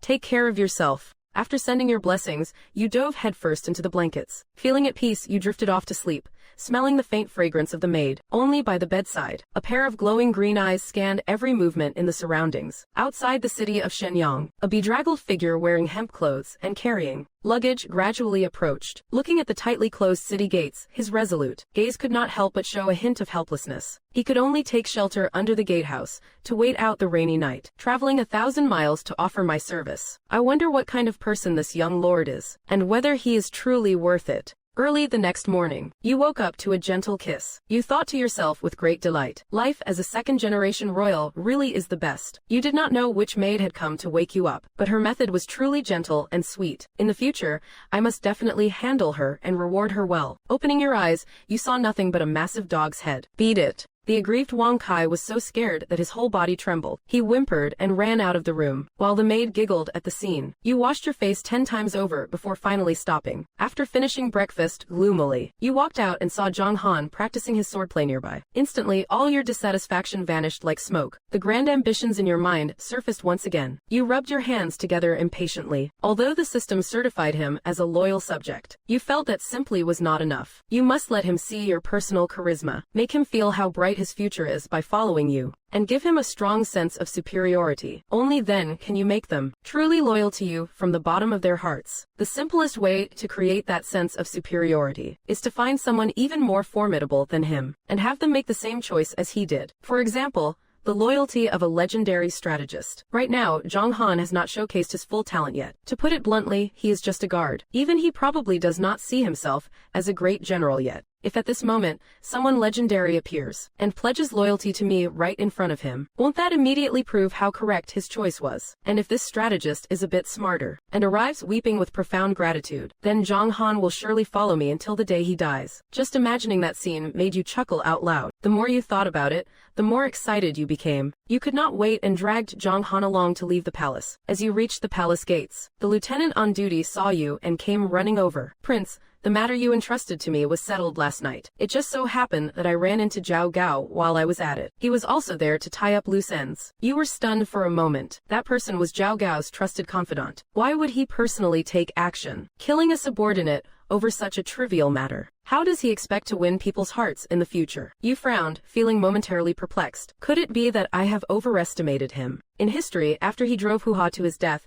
he failed to usurp the throne, likely because he realized no one supported him. Seeing you did not respond, the lieutenant continued. Oh, by the way, at first, he thought I was there to cause trouble for him. He even gave me an ornament as a bribe. But since my brothers and I have already taken your money, Prince, naturally, we won't accept things from others. Saying this, the lieutenant stuffed a wooden pendant into your hand. You did not intend to take it at first, but a strangely familiar, delicate fragrance made you subconsciously accept the wooden pendant. It smells quite nice, but I feel like I have smelled this scent somewhere before. You froze for a second but could not recall where. You pulled out another gold bar and stuffed it into the lieutenant's hand. The lieutenant tried to decline it repeatedly. He only accepted it respectfully when your expression soured. After seeing you off, the guard beside the lieutenant asked, "That wooden pendant clearly is not an ordinary item. Why did you hand it over?" The lieutenant gave a mocking laugh. "Are you stupid? Do you really think Zhao Gao was just trying to buy us off?" The guard was utterly confused. The lieutenant sighed before continuing. "Rare treasures like that are easily tracked.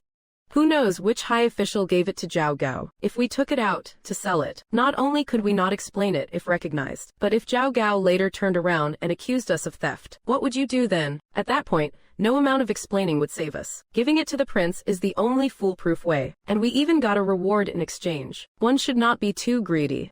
Only taking what you are supposed to is the way to play the long game." The guard nodded thoughtfully. Watching the two figures walk away, the lieutenant sighed. Brother Zhang Han has truly hit the jackpot this time. By following the prince, he is bound to make a name for himself sooner or later. Walking out of the palace gates, Zhang Han could also clearly feel it. Just now, while exchanging pleasantries, his brothers were all exceptionally polite. Even those he had not gotten along with in the past forced themselves to come forward and offer a few compliments. The shift in status had brought him a world of difference. He looked at you as you walked beside him, noticing you were deep in thought. Zhang Han silently renewed his resolve. "I must achieve great things and build a lasting legacy." You thought about it the whole way, but still could not figure it out. What exactly is the deal with Zhao Gao? No matter how I look at him, he lacks that tyrannical aura of the man who called a deer a horse in history. You shook your head. It was better to focus on your own career first. Upon arriving at the pavilion, you asked the manager you had hired. The candidate for the head shopkeeper still had not shown up. You were extremely disappointed. Just then, you suddenly noticed a rack in the corner covered with a piece of cloth. The white cloth on top had developed a thin, dry layer. Wasn't that the paper pulp scooped out yesterday? You rushed forward to observe it closely. Carefully, you tried to peel it back from where it was lifting. A sheet of paper, messy in color but light in texture, drifted away as it separated from the cloth. Holy cow!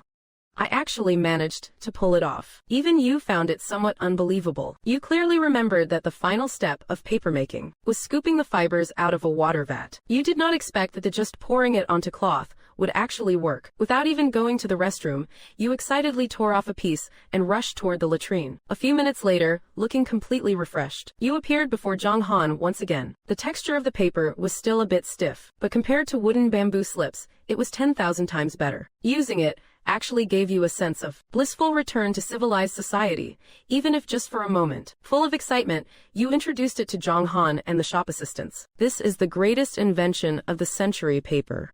The old manager nearby stepped forward, touched it, and looked amazed. "It is so light and soft, and the raw materials are so easy to find. It truly is a godsend for the latrine. If we put this up for sale, we will definitely make a killing. As for how great it is, I really do not see anything else." You had poached this old manager from another shop. He never cared about your royal status, nor did he flatter you like everyone else. It was because of this trait that you felt safe enough to let him manage the coup pavilion. Facing the old manager's doubt, you gave a mischievous grin. There must be doubters. Without haters, how can I show off how legendary I am? Next, you grabbed a brush and ink from the shop. After grinding the ink, you tore off a sheet of paper and began to write. Writing on bamboo slips or silk used to require dipping the brush many times. Writing just a paragraph would take quite a long time, yet you did it almost in one go. Filling the page with characters before a cup of tea could cool. Then, with just 2 quick breaths to dry it, you folded the paper. The old manager suddenly cried out, "No, stop.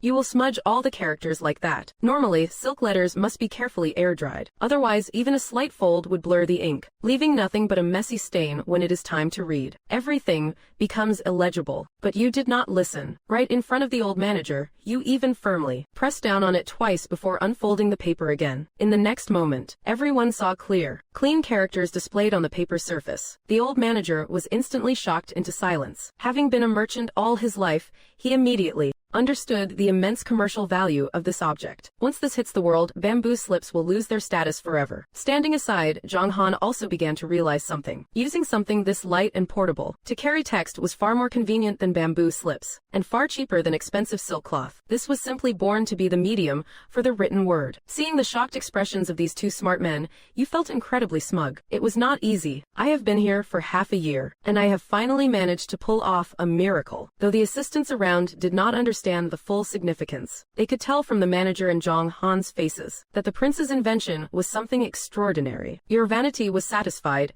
and you felt immensely gratified. Under their worshipful gazes, you proudly declared, "This is just the beginning. This paper still has too many impurities. When I develop pure white paper for the whole world, we can help more people read and write. We will help the common people escape ignorance.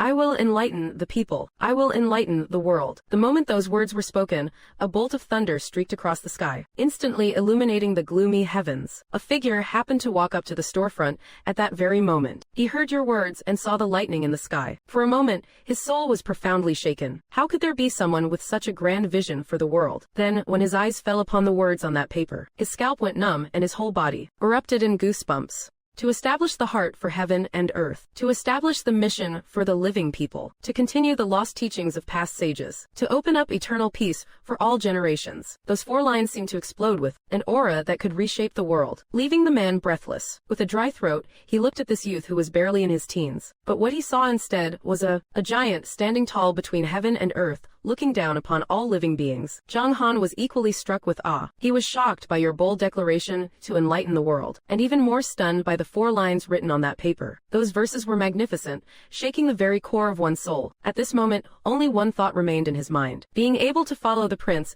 is a rare, once-in-a-lifetime opportunity. And just then, after your vanity was thoroughly satisfied, you noticed a man in coarse hemp clothes standing at the door. Your eyes met. You saw his bedraggled appearance, but also his unwavering gaze. You realized instantly that the person you had been waiting for had finally arrived. And that man was also certain at this moment that this flamboyant and outspoken youth was the master he intended to serve. On his journey, he had imagined the prince's appearance and character countless times, but he never expected their first meeting would bring him such a massive shock. True to his background as a guard, Zhang Han immediately followed your line of sight and spotted the man. Recalling your previous words, he did not snub the man because of his ragged clothes. He stepped forward and bowed respectfully. "Sir, are you the one the prince has been waiting for?" Your eyes lit up with excitement. "Haha, welcome back, comrade." You displayed your thrill almost to the point of tears, showing Zhang Han just how right his choice of master was. However, the man did not expect to hear Zhang Han reveal your identity as a prince. The firm light in his eyes dimmed instantly, a hint of stunned silence followed by a bitter smile. It was a look of self-mockery mixed with a trace of despair. After a silence, he laughed with an air of carefree detachment. Under your sincere gaze, he opened his mouth and asked, "Would you mind if I killed your father?" Your brain practically short-circuited. You nearly choked to death on your own breath, thinking, "This is definitely not the person I am waiting for." Thinking, what kind of strategist is this brainless? Thinking he wants to kill Qin Shi Huang the moment he opens his mouth. You turned around decisively, drag him away and beat him to death. Beside you, Zhang Han's eyes were nearly popping out of his head in rage. To insult the prince to his face, this was simply an unpardonable sin. Hearing your command, he immediately drew his longsword and pressed it against the man's neck. The bitter smile on the man's face grew more pronounced. He did not resist. He closed his eyes, waiting for death. You felt helpless. Thinking spent 3 months gotcha pulling for a strategist, only to get an idiot. Thinking of all the people to pick a fight with. Thinking he wants to go up against my old man. To put it bluntly, this is the era of Yingzheng. No one can outshine his radiance at this time. Even with a system, everything you do is just preparation for the chaotic world after Yingzheng's death. As long as Yingzheng lives, there will be no chaos. Looking through the history of the Great Qin, Jing Ke tried to kill Qin Shi Huang and died. The Yan state that backed him was wiped out. Whether it is luck or divine will, anyone who tries to mess with my cheap old man is bound to meet a miserable end in this era. At this point, you were ready to give up on this strategist. You even opened the system, preparing to see if the identity card would disappear once the person died. But suddenly, you noticed the identity card in the strategist column had flipped over. The first line on it was not a name like Zhang Han's. Instead, it was an eye-catching title, one of the 3 heroes of the early Han. Just seeing those words made your hair stand on end. A legendary name echoed loudly in your mind. He mastered the art of war by Grand Duke Zhang. He personally masterminded the assassination attempt on Qin Shi Huang during the Chu-Han contention. He turned the tide for Liu Bang time and time again. He escaped the death trap of the Hongmen banquet. Later, he helped Liu Bang defeat Shang Yu step by step, while keeping Han Xin in check, until he successfully established the Great Qin Dynasty, devising strategies within a command tent to ensure victory from 1,000 miles away. Such was the appraisal of him. Later generations would even revere him as the saint of strategy. Your scalp prickles with a sudden chill. In disbelief, you turn around to face him and try calling out a name. Zhang Liang. The man looks up abruptly. The light that had died out in his eyes reignites instantly. The young lord actually knows of me. Having confirmed your suspicion, you take a sharp deep breath. Internal, holy crap. Internal, what is this system trying to pull? Internal, this is an absolute god tier start. Internal, Zhang Han for brawn, and now Zhang Liang for brains. Internal is the system basically begging me to start a rebellion. While you stand there dazed, Zhang Liang has already processed 1,000 thoughts. He has been brilliant all his life, yet this time, for some unknown reason, his mind has become fixated on a single, stubborn path. His entire mind is consumed with the urge to serve this man. Even after learning the other's identity, he did not flee. He even harbored the delusion of meeting an enlightened ruler who transcends worldly prejudice. He actually spoke his deepest concerns aloud. Internal, such idiocy. I would deserve whatever death comes my way. He mocks himself once more. Who would ever employ a man who constantly plots to assassinate their own father and overthrow their own dynasty? Zhang Liang has already prepared himself for execution. And you, reading Zhang Liang's expression, realize the truth. How could a strategist of his caliber, a master of the Taoist arts, utter such reckless words upon a first meeting? This is a man who managed to survive and thrive, even during the era of Liu Bang and Empress Liu. It must be the loyalty attribute granted by the system. That is why he immediately laid bare the irreconcilable conflict of interest between the two of you. At this moment, Zhang Han is glaring furiously. His longsword is already raised high. Behind you, the old steward and the workers have already covered their eyes, waiting for the head to roll. This kid must have lost his damn mind. Talking about killing his majesty right in front of the prince. He could have 9 lives and he would still end up dead right here. But another worker frowns and says solemnly, I do not think he is crazy. It is highly likely his family was so terrible to him that he is shouting about killing his majesty just to spite them. The old steward is instantly confused. How so? The worker does not even look back. That way, his entire clan gets executed with him. Everyone is shocked into silence. Actually,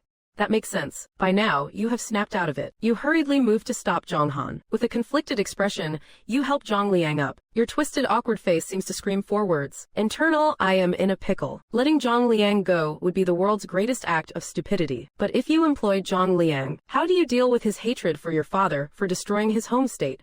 Han. Looking at the somewhat dazed Zhang Liang, you were terrified he might just turn and leave in a fit of pique. But what can you even say right now? Tell him you do not mind his hatred for Great Qin. Would he even believe that, faced with this impossible choice, you have a sudden stroke of genius and resort to the invincible stalling tactics of the future? It is not that I won't handle this matter for you. But you see, the thing is, nothing is ever quite as simple as, it must be this way or that way. Under Zhang Han's bewildered gaze, you pull Zhang Liang into the house while rambling incessantly. You drag him to the table and pour him a cup of water. While your mouth keeps moving, your body turns to leave. Before exiting, you instinctively hang a heavy padlock on the door and finally breathe a sigh of relief. Internal, he can't run away now, right? You do not know if those summoned via identity cards can regain their lucidity and defect. If it were anyone else, perhaps you would wait and see what happens. But with this man, you cannot afford even the slightest mistake. Internal, this is Zhang Liang, for heaven's sake. Internal, Liu Bang won several life and death gambles solely because he had this man. With him as my bodyguard,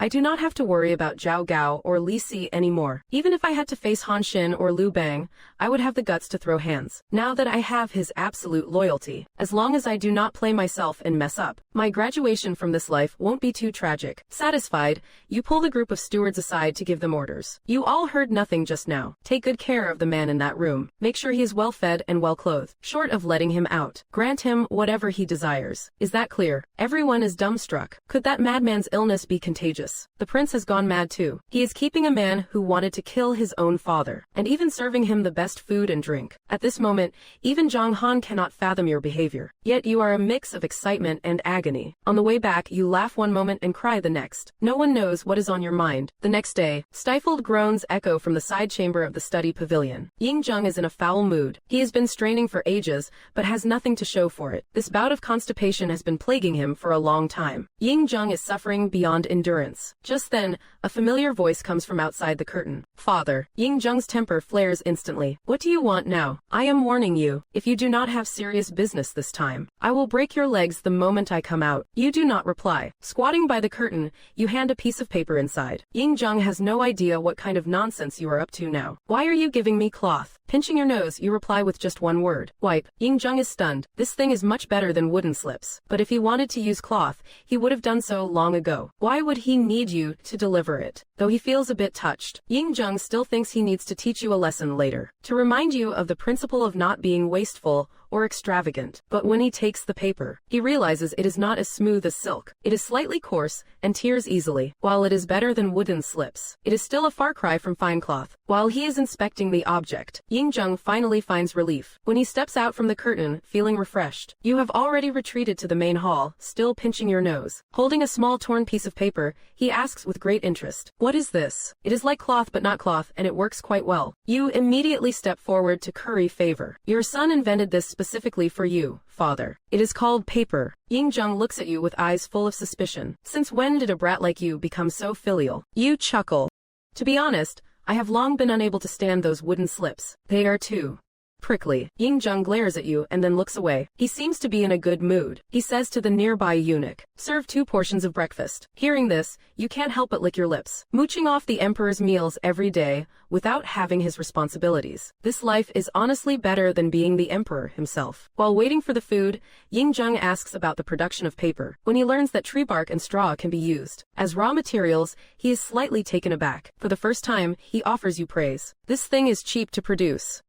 It is an excellent replacement for wooden slips. It is a pity the color is messy, and the texture lacks durability, tearing easily. If it could be improved, it might have other significant uses. Hearing this, you can't help but feel impressed. The first emperor is indeed the first emperor. He saw at a glance that this thing is not just for wiping backsides. At this time, breakfast was served. While you were busy devouring that thick stew, tearing into the chicken like a man on a mission, you casually remarked, "That is right. Its primary purpose is not for wiping one's backside. It is meant to replace bamboo scrolls and enlighten the common people of the world." Hearing such outrageous words, Ying Zheng simply thought you were boasting again and paid no mind. But then, unexpectedly, you reached into your sleeve, pulled out a small scrap of paper, and tossed it over. Ying Zheng caught it instinctively. Following your glance, he unfolded the paper. Though the texture of the paper was coarse, the 4 lines written in charcoal ink remained clearly visible in stark black. Ying Zheng was stunned that this thing could truly replace expensive silk as a medium for writing. But in the next moment, he was captivated by the profound meaning of those 4 lines. Unconsciously, he began to recite them softly. To establish the heart of heaven and earth, to secure the livelihood of the people, to continue the lost teachings of past sages, and to ensure eternal peace for all generations. Instantly, an aura of magnificent grandeur surged toward him. That soul-shaking momentum was so powerful that even Ying Zheng was momentarily dazed. He could feel the immense breadth of mind of the one who wrote these lines. Such a grand and epic spirit was truly awe-inspiring. Yet, the familiar handwriting proved it came directly from you. Ying Zheng looked up at you below him. The noble and towering image in his mind did not match the reality of you with your mouth stuffed with food. As you puffed out your cheeks, debating which dish to strike with your chopsticks next. Ying Zheng quickly shook his head. The contrast was far too jarring. For a moment, he could not tell if you were hiding your true brilliance, or if you were just a foodie who happened to be good at big talk. Ying Zheng's gaze flickered. He spoke as if casually. This ink does indeed bond well with the paper. If the color could be more uniform, it could indeed replace bamboo scrolls. Did you write these words?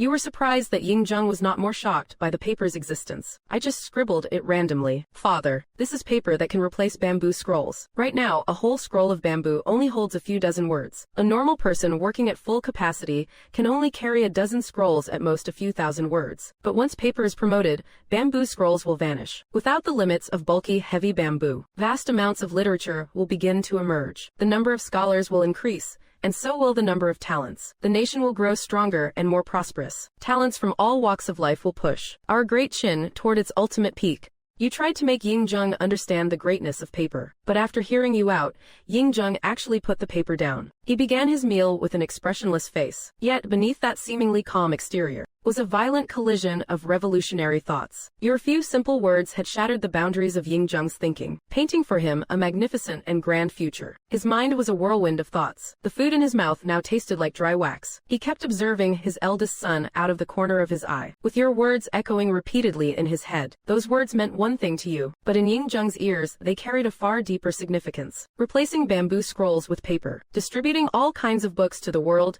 to implement universal education. With such a massive population base, all sorts of exceptional talents would emerge in a frenzy, taking the lead in every industry. Survival of the fittest. In just a few decades, Great Qin would inevitably become the most powerful nation in history. This was not some trivial suggestion from a child. This was mapping out for Great Qin a path straight to the absolute summit of the future, and it was a perfectly feasible way. However, this move was so similar to Sheng Yang's reforms. While it would elevate Great Qin's strength to a new level, it would also cast the current noble class into the abyss. Implementing this would likely face immense resistance. It was not realistic right now. You observed Ying Zheng. Seeing the target show no reaction, he lost interest immediately. He could not help but roll his eyes. HMPH. You do not understand. I will explain it to Zhang Liang later. I refuse to believe this won't show its value. Little did he know, Ying Zheng was staring right at him. He sounded quite annoyed, always thinking about food. The advance in the south is not going smoothly. Didn't you claim to be an expert in military strategy? Follow me to the court session and keep your ears open. He momentarily forgot about the chicken wing in his mouth. He stared wide-eyed, completely dumbfounded. Isn't that a privilege only the crown prince holds? Internal monologue in history, Ying Zheng kept delaying. He never appointed a crown prince until his dying day. But if he really makes me the crown prince, the first thing to do is to get rid of Zhao Gao and tighten control over Li Si. That way, even when the first emperor passes, no one can threaten me. You are secretly happy, are not you? Did I change something in the background? Indeed, a system beep sounded the very next moment. Congratulations, host. You successfully introduced paper, invented hundreds of years early. History has been altered. Reward, 3 attempts at the lucky draw. Host has successfully obtained the legendary strategist. Congratulations, host, for graduating from the beginner phase. Skill cards have been added to the card pool. What kind of skill cards could those be? Could it be something like the 18 dragon subduing palms? Can I eventually become a peerless martial arts master like the protagonists in novels? Suppressing his excitement, he clicked to draw without hesitation. Insufficient funds. Please top up. Draws are no longer free after leaving the beginner phase. Each draw costs 10 gold pieces. I nearly coughed up a mouthful of blood. So this system is a real gold digger. Everything costs money. I just sent for Zhang Liang. Where would I get 10 gold pieces? He could only stare longingly at the draw count while it remained motionless. I will have to go to the interest pavilion to see if there is enough earned recently. Suppressing his inner agitation, he stopped checking the system. Nearby, Ying Zheng watched as he nearly choked on his food. Still thought it would make you overly excited. He poured a bucket of cold water over him, without hesitation. At the court, you are to only listen. Not a single word is permitted. Any thoughts you have, tell me after the session. Your head is full of nothing but lottery draws. He gave a distracted, oh, when you appeared before the 100 officials. It immediately caused a stir. The court session prioritized the urgency and importance of matters. Thus, the first topic was the Baiyue campaign. Li Si stood in his position. He stepped forward first. Your Majesty, the Beihui campaign is progressing slowly. The terrain is complex and difficult to navigate. 7 days ago, the main army has only reached Yangyue, and the 3 tribes of Wuyue. Taken aback. Wuyue, doesn't that mean they have already reached Shanghai? That is not slow at all. They already took 1/5 of Beihui in just a few days. But Yingzheng scoffed coldly. The last time we attacked, tens of thousands of troops exhausted the elite of Beihui. Now, 400,000 troops are split into 3 fronts. They should advance rapidly. Why is it this slow? Li Si bowed his head immediately. Your Majesty, it is simply because there are too many waterways. The army finds it difficult to pass, and must constantly build paths and bridges. In some places, they even need boats to cross. The speed is indeed very difficult to improve. None of those present could offer a solution. Yingzheng frowned, feeling helpless. Seeing Yingzheng stop pursuing the matter, Li Si reported the next item. 2 days ago, another rebellion broke out on the south bank of the Wai River in Zhujiang Commandery. The number of people involved reaches the thousands. The garrison at Daishixiang has deployed 1,000 troops to suppress the unrest. Yingzheng leaned in slightly upon hearing this, his eyes sharp as needles. What is the reason? Li Si looked up slightly. They say a plague has broken out here. Local officials followed Qin law and moved hundreds of patients into quarantine, but it just so happened that some were unhappy with the local government, using the opportunity to incite chaos and stir up trouble. The patients and their families have together rebelled. Yingzheng narrowed his eyes slightly. Investigate it clearly. I want a list of those behind it. Li Si swallowed hard. This first emperor never believes in coincidences. What he hates most is rebellion. He insists on questioning every single detail himself. Who knows how many will die this time? Afterwards,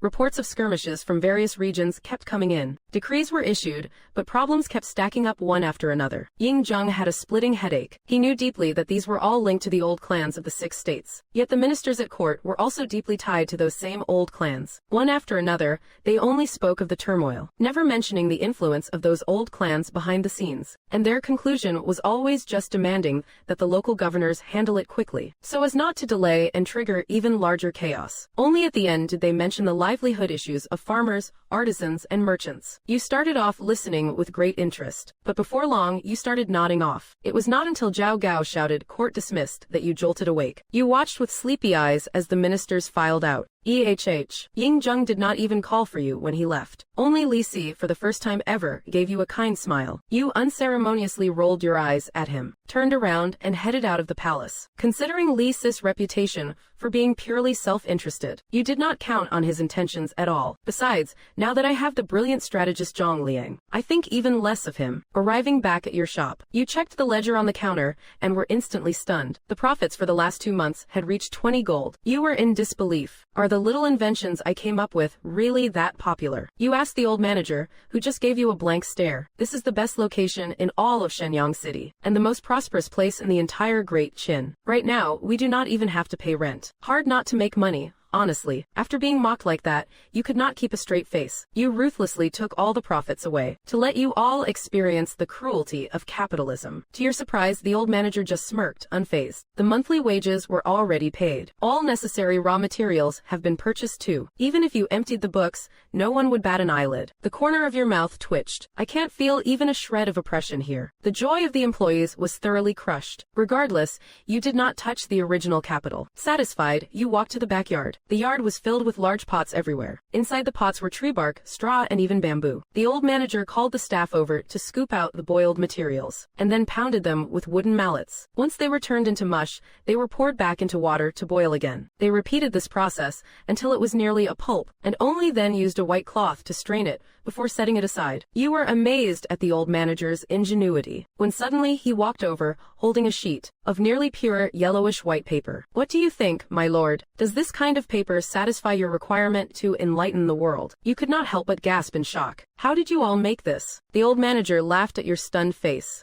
Using bamboo makes the color much lighter. The method was suggested by that person inside the room. You were suddenly struck with wonder. History never mentioned that Zhang Liang was also a pioneer in inventions like this. You quietly opened the lock and peeked inside, only to see the whole room cluttered with papers everywhere. Those 4 lines you scribbled earlier are still there. Zhang Liang stood by the table, his hair disheveled. Sunlight streamed in through the open door, casting your shadow right before him. It landed perfectly across those 4 sentences. For a moment, those words fell onto the shadow in an inexplicably synchronized way. Zhang Liang froze. He let out a bitter, almost frantic chuckle. That silent smile slowly escalated into a burst of laughter. Yu, slightly hesitant, joined in with forced laughter as well. You were just desperate to dispel the awkwardness of locking him in this room, and in that instant Zhang Liang finally grasped it. He was not the one who had written those words. Even if he were possessed, he could never possess the ambition hidden within them. Ahem. Look, Zifang, some things should not be viewed in isolation. One must observe them dialectically. Take your family, for instance, a lineage of ministers for 3 generations, who suffered only because the Qin Empire crushed State Han. Or take yourself, a noble young master of unimaginable wealth, now in such a sorry state.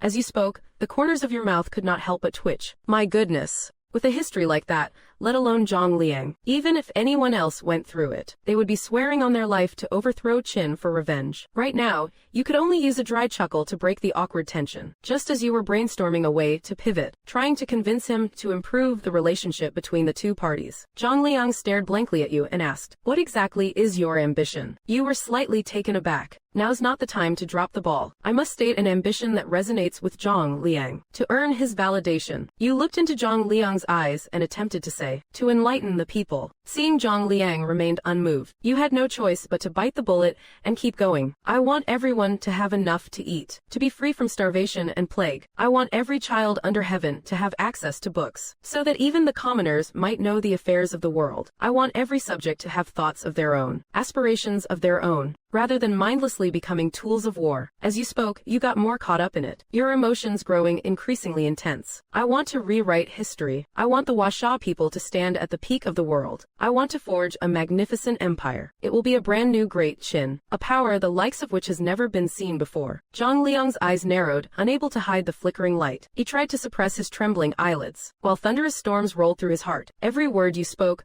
felt like a heavy boulder smashing into his chest, yet his face remained unmoved, like a famished wolf locking its gaze upon you. Do you realize what this ambition represents? You would be toppling everything that currently exists. It is almost as difficult as reinventing an entire state, perhaps even harder, but you did not seem to care. You laughed lightly and turned to look at the sky outside. The Qin Dynasty is the best era for this. This is the place where everything begins. Zhang Liang stood as if struck by lightning. After a long while, his narrowed eyes relaxed. The tension in his expression vanished. In this moment, it was as if he had set down a heavy burden. Since you want to build a brand new Great Qin, my desire to topple the old order of Great Qin aligns with yours. Zhang Liang is willing to assist you in achieving this great feat. At these words, your back trembled ever so slightly. You had not imagined that some casual bragging could actually reap such rewards. From today on, you shall be my secret strategist. Having said that, you briskly walked away. You were afraid that if you stayed a second longer, you would not be able to stop that excited grin from showing on your face before Zhang Liang. The next day, you rushed to the Shushan pavilion for a meal early in the morning. You had a hearty meal under Ying Zheng's disapproving gaze. Even the eunuch attending him sighed in secret. The other princes have to carefully pick a time just to exchange a few words with His Majesty. Only you get to dine with His Majesty every day, and you can just show up whenever you please. Even the eunuchs can see the favoritism. Yet you just assume the other princes are unwilling to come because they are afraid of being lectured by Ying Zheng. You are so thick-skinned. A lecture is just a lecture. It is not like words can actually hurt you. After eating your fill, you did not forget to ask for an extra portion. You wanted to bring it back to Yud Hall for Yan Cha and the others to have a taste. Unexpectedly, you were summoned again by the first emperor to attend the court session. You could only hand it off to a servant to deliver. Today's court session was not much different from yesterday's. The only thing that stuck in your mind was a Xiongnu cavalry unit. For some unknown reason, they crossed the desert and detoured through Yunjiang Commandery. After entering deep into Yanmen Commandery and being discovered, they immediately retreated. You did a quick calculation of the timeline. This is still several years earlier than the historical Xiongnu invasion from the south. Don't tell me they are already starting to scout the area. The court officials were all scratching their heads. Ying Zheng merely issued a decree to the northern garrisons to monitor the Xiongnu's movements and be on high alert. He had intended to ask for your opinion on the matter after the session, but the moment court was dismissed, you vanished in the blink of an eye. In the fun pavilion, you and Zhang Liang were in a heated debate. The 4 treasures of the study should be paper, ink, brush, and inkstone. But Zhang Liang just scoffed. An inkstone is merely a tool for grinding ink. How can it be worthy of being named one of the four treasures. It should be paper, ink, brush, and a writing desk. Without a flat desk, no matter how good your calligraphy is, it will be crooked and unsightly. You were getting flustered, although he made a very good point. In later generations, ink was gradually concentrated into sticks. You need an inkstone to grind it. But Zhang Liang would not listen to your explanation. He just said casually, "Then show me an ink that needs to be ground." You looked at the light ink block in your hand, feeling utterly wronged. Ink is made from soot, but as for the specific process, you really had no idea. Finally, as you were unable to explain, the nosy manager made the final call. "All right then. Starting today, the newest set sold at the Fun Pavilion will be officially defined as the four items: brush, ink, paper, and desk. We will name it the four treasures of the study. We will raise the price for individual purchases, but give a discount for buying the whole set. This way, we won't have to worry about sales." You stood helplessly to the side. You could only watch with wide eyes as they went down the wrong path. The victorious Zhang Liang was not arrogant at all. He even poured you a cup of tea. "My prince, you need not feel down. The fact that you could even think of the name Four Treasures of the Study is already quite impressive. After all, not everyone can be as thorough in their thinking as I am." You turned around, dumbfounded, looking at Zhang Liang's delicate, almost feminine features. Your face could not help but twitch. Wasn't the historical Zhang Liang supposed to be courteous and humble? How did he turn into such a narcissist after you got to know him? You felt helpless. You could only shake your head and casually swing your arm. The wooden pendant at your waist swayed as you walked towards the backyard. Since you can't stop them from making a mistake, then do not bother trying. Besides, future generations will correct it anyway. It is better to go check on the first batch of paper, prepare it for external sale, and see how the quality is. But you had barely taken 2 steps when Zhang Liang, who was just smiling, suddenly changed his expression. He abruptly grabbed you and asked sternly, "My prince, who gave this to you?" You were slightly taken aback. Without hesitation, you told Zhang Liang. Unexpectedly, after hearing your answer, Zhang Liang's face grew even more grim. He took the wooden pendant into his own hands. He examined it closely, then sniffed it. Instantly, his face turned pale. "Do you feel any discomfort?" Not knowing what he meant, you shook your head. Zhang Liang let out a long breath before explaining. "This thing is called the soul-breaking bridge. It is a type of wood found deep in the manhwa forests. The locals also like to call it a key, though it only opens the gates to death. Under normal circumstances, it looks no different from an ordinary ornament. Its scent can even be refreshing and help one fall asleep. But should it touch even the smallest drop of water, its fragrance turns into a deadly poison. It spreads extremely fast. Anyone who inhales it will suffer internal decay and bleed from all 7 orifices. In the past, people in Nanyue used it during the rainy season, silently poisoning thousands. This plant is incredibly rare even in Nanyue, yet it has appeared so coincidentally by your side. Someone must be harboring evil intentions. Upon hearing his explanation, you broke into a cold sweat. It rained the day before yesterday. I almost rushed out into the rain with it. If Zhang Han had not stopped me, claiming the rain was about to stop, I would likely have met a miserable death on the spot. Beads of sweat rolled uncontrollably down your nose. Only then did you suddenly recall, why was that scent so familiar? Because that was the exact smell of the poison soup Ying Zan drank. Your arms trembled slightly. Countless thoughts flashed through your mind. Who could it be? Was it that centurion? But he had no reason to harm me. Besides, so many people were watching. He definitely would not be able to get away with it afterward. He would have been executed along with his entire clan. It must be Zhao Gao. Zhao Gao calculated that the centurion would entrust this to me, so he gave it to him.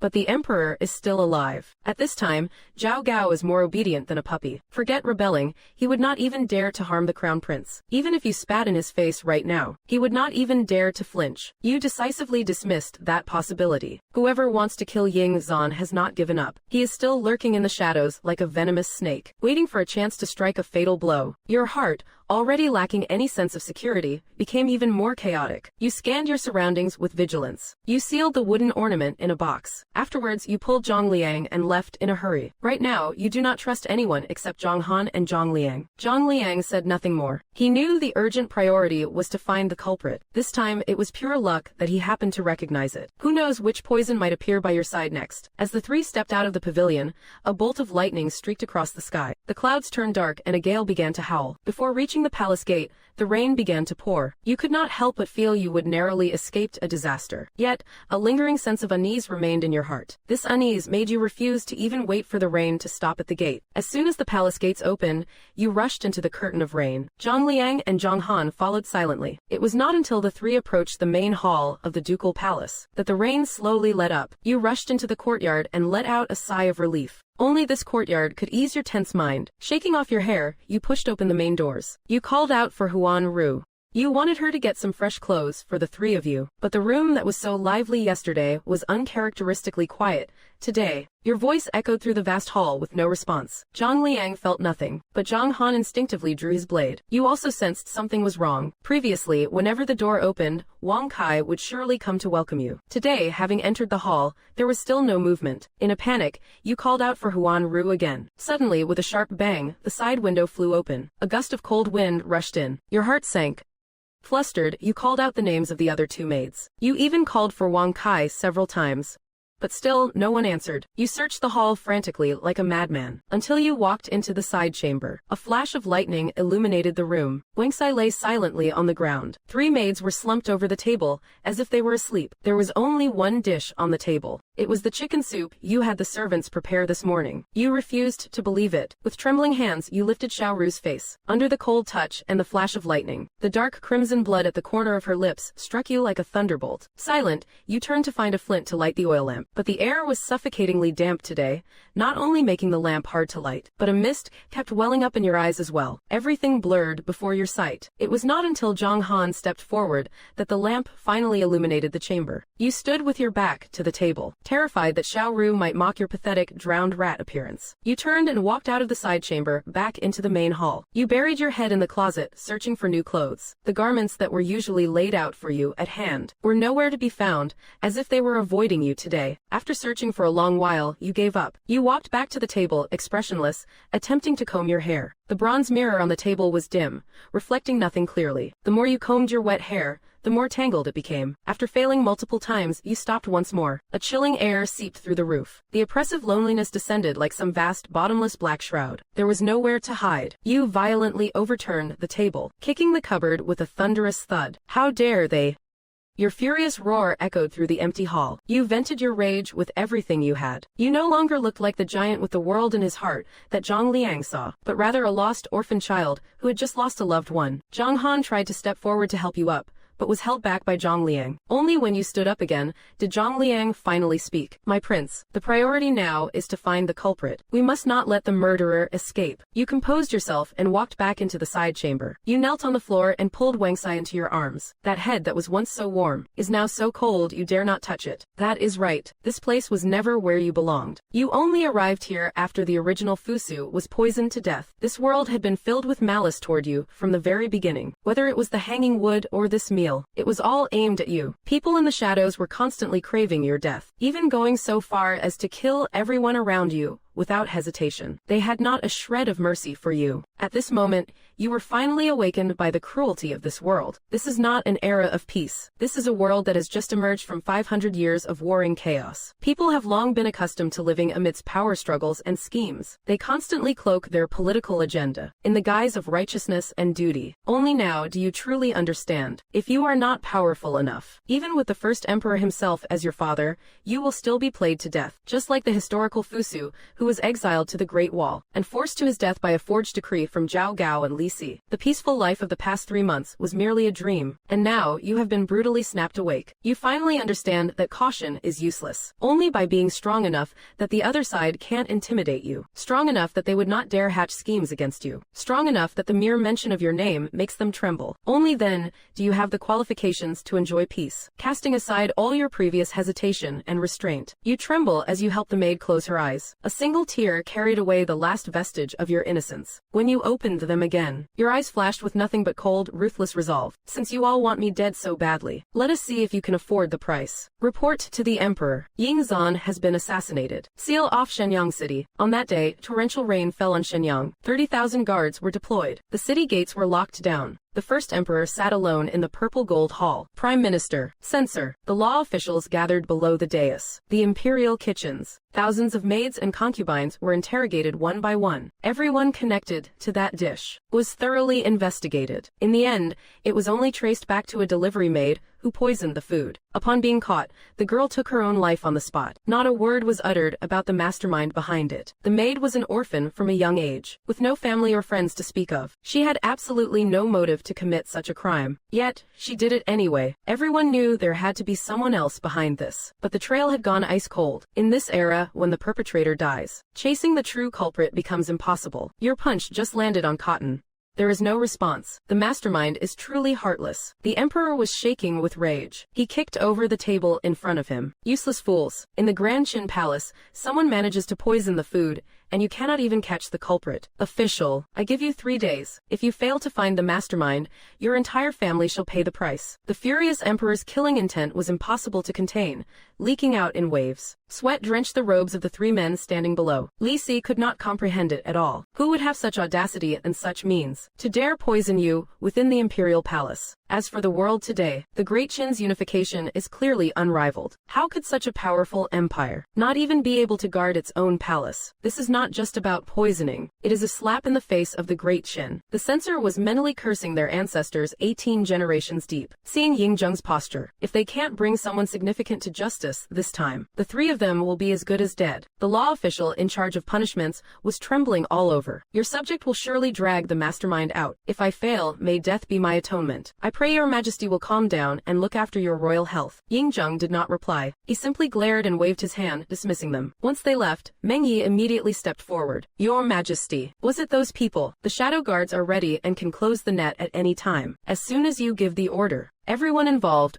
will be unable to escape. Yingzheng frowned. Only 3 maids died. Did the one that boy favors the most die? Meng Yi lowered his head and replied. His personal attendant is still alive. I had someone replace her ahead of time. I was afraid of alerting the enemy, so I did not take any unnecessary actions. Yingzheng nodded. Although I hope you encounter more setbacks, so you can see through this cruel world and be less naive. After all, you are only in your teens. Losing a few maids is of no consequence, but that attendant has grown up with you. If she had died too, I fear it would be too much for you to handle. Don't move for now. Let the boy have his way for a bit. Wait until he lets off some steam, then we will make our move. Meng Yi nodded in agreement. He felt a bit strange nevertheless. Your Majesty truly cares about Prince Yingzan. The real mastermind is hidden quite deep. Twice now we have failed to catch them in the act. All these are just idiots pushed to the front anyway. Even if we kill them all, what is the point? The eunuch reported in a hurry. After the prince sent his people to deliver the message to you, he has remained in Dude Hall without stepping out. That girl Huan Rui has also returned. In the meantime, the prince's advisor even sent some food inside. Yingzheng's expression finally eased a little. The dark clouds cleared and the rain stopped. Huan Rui, who rushed back from the outside, refused to eat. You were sitting by the desk, eating without a flicker of emotion. Are you saying that before this dish was delivered this morning, someone just came to call for you to pick out your attire, my lord, and that maid promised to cover your shift? Zhang Liang looked puzzled, as if wanting to ask, but unable to. Huan Rui bit her lip. Ignoring her tears, she hurriedly nodded. That is right. By the time I finished choosing, the rain was already pouring. I just waited until the rain lightened before coming back. Zhang Liang and Zhang Han exchanged glances, still confused. They absolutely did not believe this was a mere coincidence. This expression, however, made Huan Rui panic. She kept wanting to continue her explanation, but you interrupted coldly. They are not doubting you. They just do not understand father's actions. Just treat it as your last meal. Your gaze pierced through the window, looking toward the distant towering Zijin Hall. The moment Huan Rui returned, you figured it all out. 3 months ago, Yingzan was poisoned. He had been comatose for days, nearly becoming a corpse, though he survived by a miracle. How could the great Qin Shi Huang possibly just let it slide? He must have long since investigated those who administered the poison. These people were practically acting right under the emperor's nose. You do not know why Yingzheng let them be. Perhaps as a hunter, he has the patience to bait a big fish. Or perhaps he is enduring for the sake of the greater good of the empire. But these things are not for you to consider. You only know that the person by your side was killed. You must let this court, let this Shenyang, and even the entire Qin Empire see the consequences of provoking you. Tell the Ministry of Justice. I will attend the trial tomorrow in person. The next morning, Zhang Liang and Zhang Han accompanied you to the Ministry of Justice. The senior magistrate assistant stood not far from the main entrance. Upon seeing the imperial carriage arrive, he greeted with neither arrogance nor servility. Welcome, Prince, for your inspection of the case. The ministry has already arrested those involved. They were interrogated all night. You stepped off the carriage, expressionless. Are there any leads? The magistrate paused slightly, seemingly not expecting you to be so direct. After a night of interrogation. Right now, I asked, are there any leads? Your tone sharpened. Repeating it once more, the magistrate's face turned grim. He could only reply, no leads for the moment. You did not say much. Zhang Liang and Zhang Han, you walked into the courtyard. Just at that moment, a man in commoner's clothes passing by the carriage suddenly pulled a half-meter-long bone cleaver from his bamboo basket. His hands were trembling, his gait panicked, but his eyes were locked onto you. His face was filled with madness. No one had expected. In the city of Shenyang, right in front of the institution that holds the power of law and punishment, anyone would dare to attempt an assassination, although you were facing away from the person. But the moment the magistrate shouted for protection, you reacted instantly as well. Tensing your body, you turned around immediately. But the cleaver had already reached the top of your head. You only felt a chill down your scalp. With a metallic clang, Zhang Han's bronze sword stood in the way. The attacker was stunned, seemingly not expecting Zhang Han's reaction to be this swift. Twisting his wrist, the cleaver turned from a chop to a thrust. But by then, Zhang Han had already kicked out. Before the cleaver could strike, the man was sent flying away. Only then did the magistrate circle around. He frantically checked if you were injured. This horrifying scene made his hair stand on end. If you had died,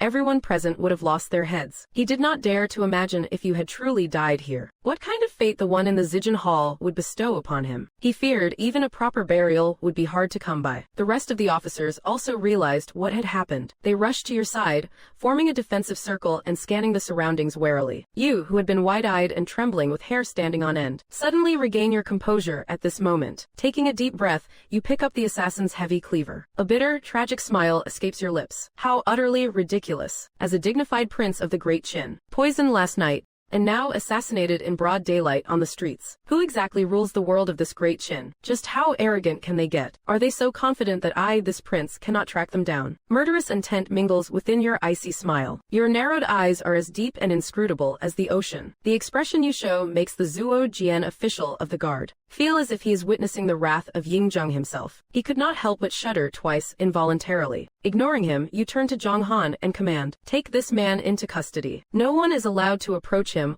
without my express permission. I want to see just how much more rampant they can become. Holding the cleaver, you stride into the courtyard of the Ministry of Justice without a word. At this moment, the courtyard is not as desolate and tense as imagined. In the center stand only a few suspects with bound hands and feet. Beside them stands a young man dressed in lavish silk robes. His limbs are not shackled at all. His face is filled with an expression of pure impatience. Seated at the main desk to the north of the courtyard is the Minister of Justice. Flanking him on either side are two assistants at their own desks. On the left is Zhao Gao. On the right is a middle-aged man. However, you have no recollection of this man whatsoever. The Minister of Justice is the first to stand. Following him, Zhao Gao and the other man also offer their bows. Men, quickly, bring a seat for the prince, but you pay them no heed. Instead, you walk straight up to Zhao Gao. You stare at him with a completely expressionless face. Zhao Gao's face stiffens. With a dry laugh, he respectfully takes 2 steps back. Only then do you take his seat and sit down. Zhao Gao laughs awkwardly twice to mask his embarrassment. Just as he is about to step away, you unexpectedly ask in a cold voice, Chief Zhao, what brings you here? Zhao Gao pauses slightly and has no choice but to turn back and reply. His Majesty knows I am well versed in the penal codes, so he sent me to assist the minister in investigating this case. I, this prince, am not familiar with the laws. Then I shall trouble Chief Zhao to stand by and explain them to me, so we may clarify the facts of the case. You give Zhao Gao no chance to refuse. After speaking,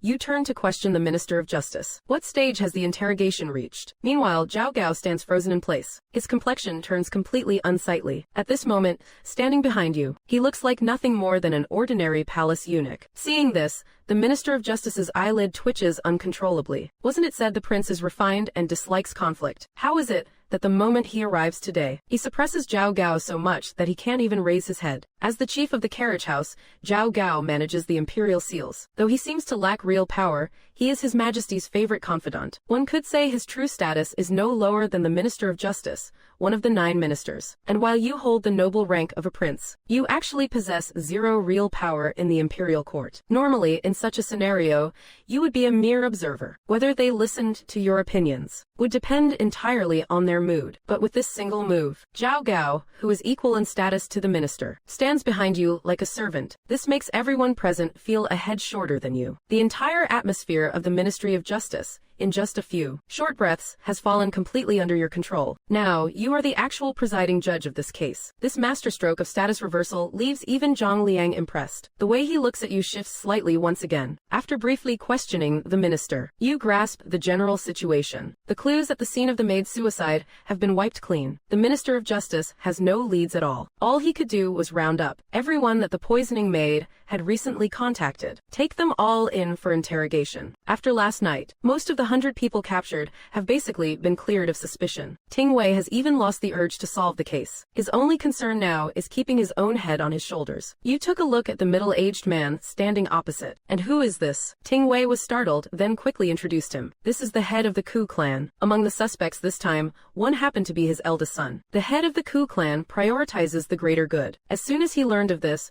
he voluntarily sent his son over to let him make a full confession. The Ku clan, one of the 3 most powerful noble families in the former Chu state, a family that once had the power to keep the Chu king in check. Who would have thought that under the emperor's policy, they would now be relocated to Shenyang? Just as you were about to say something, Zhang Liang suddenly stepped forward. My lord, that young man also wears a soul-breaking bridge token. Your pupils contracted as you shifted your gaze. The young man standing in the middle of the courtyard is wearing the exact same soul-breaking bridge wood carving as the one you have. At this moment, the young man spoke impatiently. You have asked everything there is to ask. What does this have to do with me? When exactly can I leave? I still need to prepare for the autumn hunt in a few days. At that moment, no one noticed a servant walking past with his head down in the corner. He was carrying a bucket full of well water. The next moment, he viciously splashed the entire bucket of water onto the young man. Except for Zhang Liang and you, everyone was stunned. They could not understand what this servant was doing. Following the young man's angry roar, Zhang Liang and you dashed away, far from the young man's room. Behind you,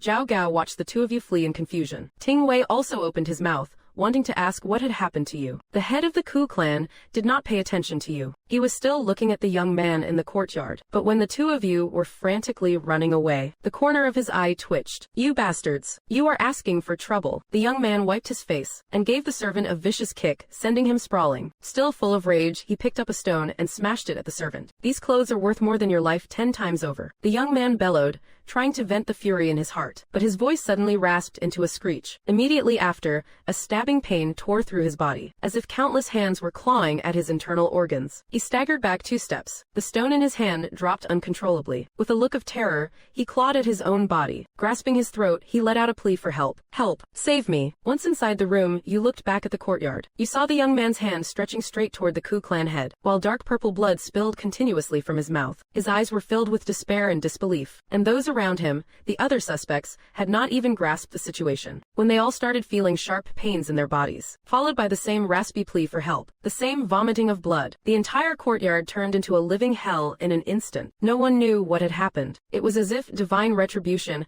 had suddenly descended. The clueless people were screaming and causing chaos. Zhao Gao, who reacted fastest, had his eyes widened in shock. He finally understood why you had run. At this moment, he did not have the slightest hesitation. He turned around and escaped toward the room where you were. Ting Wei, who had been dazed, finally snapped out of it too, and scrambled to follow Zhao Gao's lead, fleeing for his life. More and more people began showing symptoms. The guards all around began collapsing one after another. This scene was truly terrifying. The crowd split into 2 groups. One group ran outside the Department of Justice. The other flooded into the room where you were. The small room was packed with people. Cries and wails filled the air, turning everything into chaos, until Zhang Liang shouted loudly, "It is just poison, not some supernatural curse. We only need to wait an hour for the fumes to disperse, then we can leave." Zhang Liang's calm voice finally gave the crowd a backbone. The room settled into a tense silence. But suddenly, a miserable cry erupted from the head of the Ku clan. "My son, it is all my own foolishness. This matter had nothing to do with you. It was merely because your friends were involved, and I simply had to bring you here to clear things up. I never imagined this would bring you to such an end, my son. The head of the Ku clan, once a man who could cover the sky with one hand in Chu state, now knelt at the door, weeping like a helpless woman, recalling the young man in fine clothes, who had died such a wretched death in the courtyard just moments ago. Ying Zan let out a sigh. He stepped forward, reaching out as if to help the old man up and console him. Zhao Gao, standing beside him, also chimed in with a mournful tone. The head of the Ku clan is truly a man of great integrity. Your son sought to help the imperial court expose the culprits behind the scenes, only to be targeted and assassinated for no reason. I shall certainly report this to His Majesty, and request that the head of the household be honored for his loyalty. The head of the Ku clan covered his face and wept, shaking his head vigorously. I appreciate your good intentions, official, but my son is dead. Of what use are these titles to me now? My son always spoke of how he missed his childhood home. I only wish that, if possible, once the lockdown in Shenyang is lifted, His Majesty might show mercy, and allow me to take my son's remains back to the Nine Rivers district, to bury him by the banks of the Wai River. That would be the greatest kindness the Ku family could ever receive. Just as everyone was immersed in the melancholy atmosphere, a harsh piercing laughter shattered the gloom. Ha ha ha. You can't be serious. You do not really think this little show is enough to save your family from this disaster, do you? The crowd turned back in shock, only to find you pointing at the Ku clan head, laughing heartily. Since you had the guts to do it, what are you so afraid of now? Afraid I will find evidence and have your whole clan wiped out. If you knew, you would be scared. What were you thinking before you tried to poison me? Do you really think this self-directed and performed drama of yours will make me forgive the Ku family? Still dreaming of using this incident to return to the old Chu state, to act as your own little king. Every word you spoke pierced through the head of the Ku clan's defenses like a sharp blade, yet he still looked up at you with a face full of feigned grief. Your Highness, this humble subject truly does not understand what you mean. Have you misunderstood something? You laughed out loud. Still acting, are we, the mighty, all-powerful Ku clan head? To imagine you could be this restrained today. I suppose it is true, times really have changed. This is the era of Great Qin. It belongs to my Ying family, and since you know this era no longer belongs to your people, how dare you still act this way? 3 months ago, you tried to poison me. Yesterday, you did it again. You killed my maid, you killed my favorite servant. And not just that. This morning, you even wanted me executed in front of the judicial office. And now you move to this bitter flesh tactic. The Ku family head really has quite a few tricks up his sleeve. I truly want to see what other schemes you have. Bring them all out. The head of the Ku family now looked slightly uncomfortable, but still shook his head in denial. You sneered. They say one does not shed tears until they see the coffin. Bathed in an overwhelming flow of information, your head throbbed with pain. That sense of perception, feeling the ripples in the environment, began to fade. This was it, the skill you spent 10 gold pieces for yesterday, spider silk traces. It allows one to perceive even the slightest changes and vibrations around them. The very moment you stepped into the judicial office, you had already activated it. From the moment you entered the courtyard, everyone's reactions have been within your perception. Who is present, what they are saying, and the subtle exchanges of glances between the officials by the wall. You see it all perfectly. It is as if you are in a world beyond the comprehension of others, where their petty, clandestine movements right in front of you are as brazen as a striptease on a crowded street. You see the head of the Ku clan still trying to maintain his composure with an involuntary, cold smirk. Under the horrified gazes of the crowd, you kick the door wide open. Meanwhile, in the imperial palace up north, Ying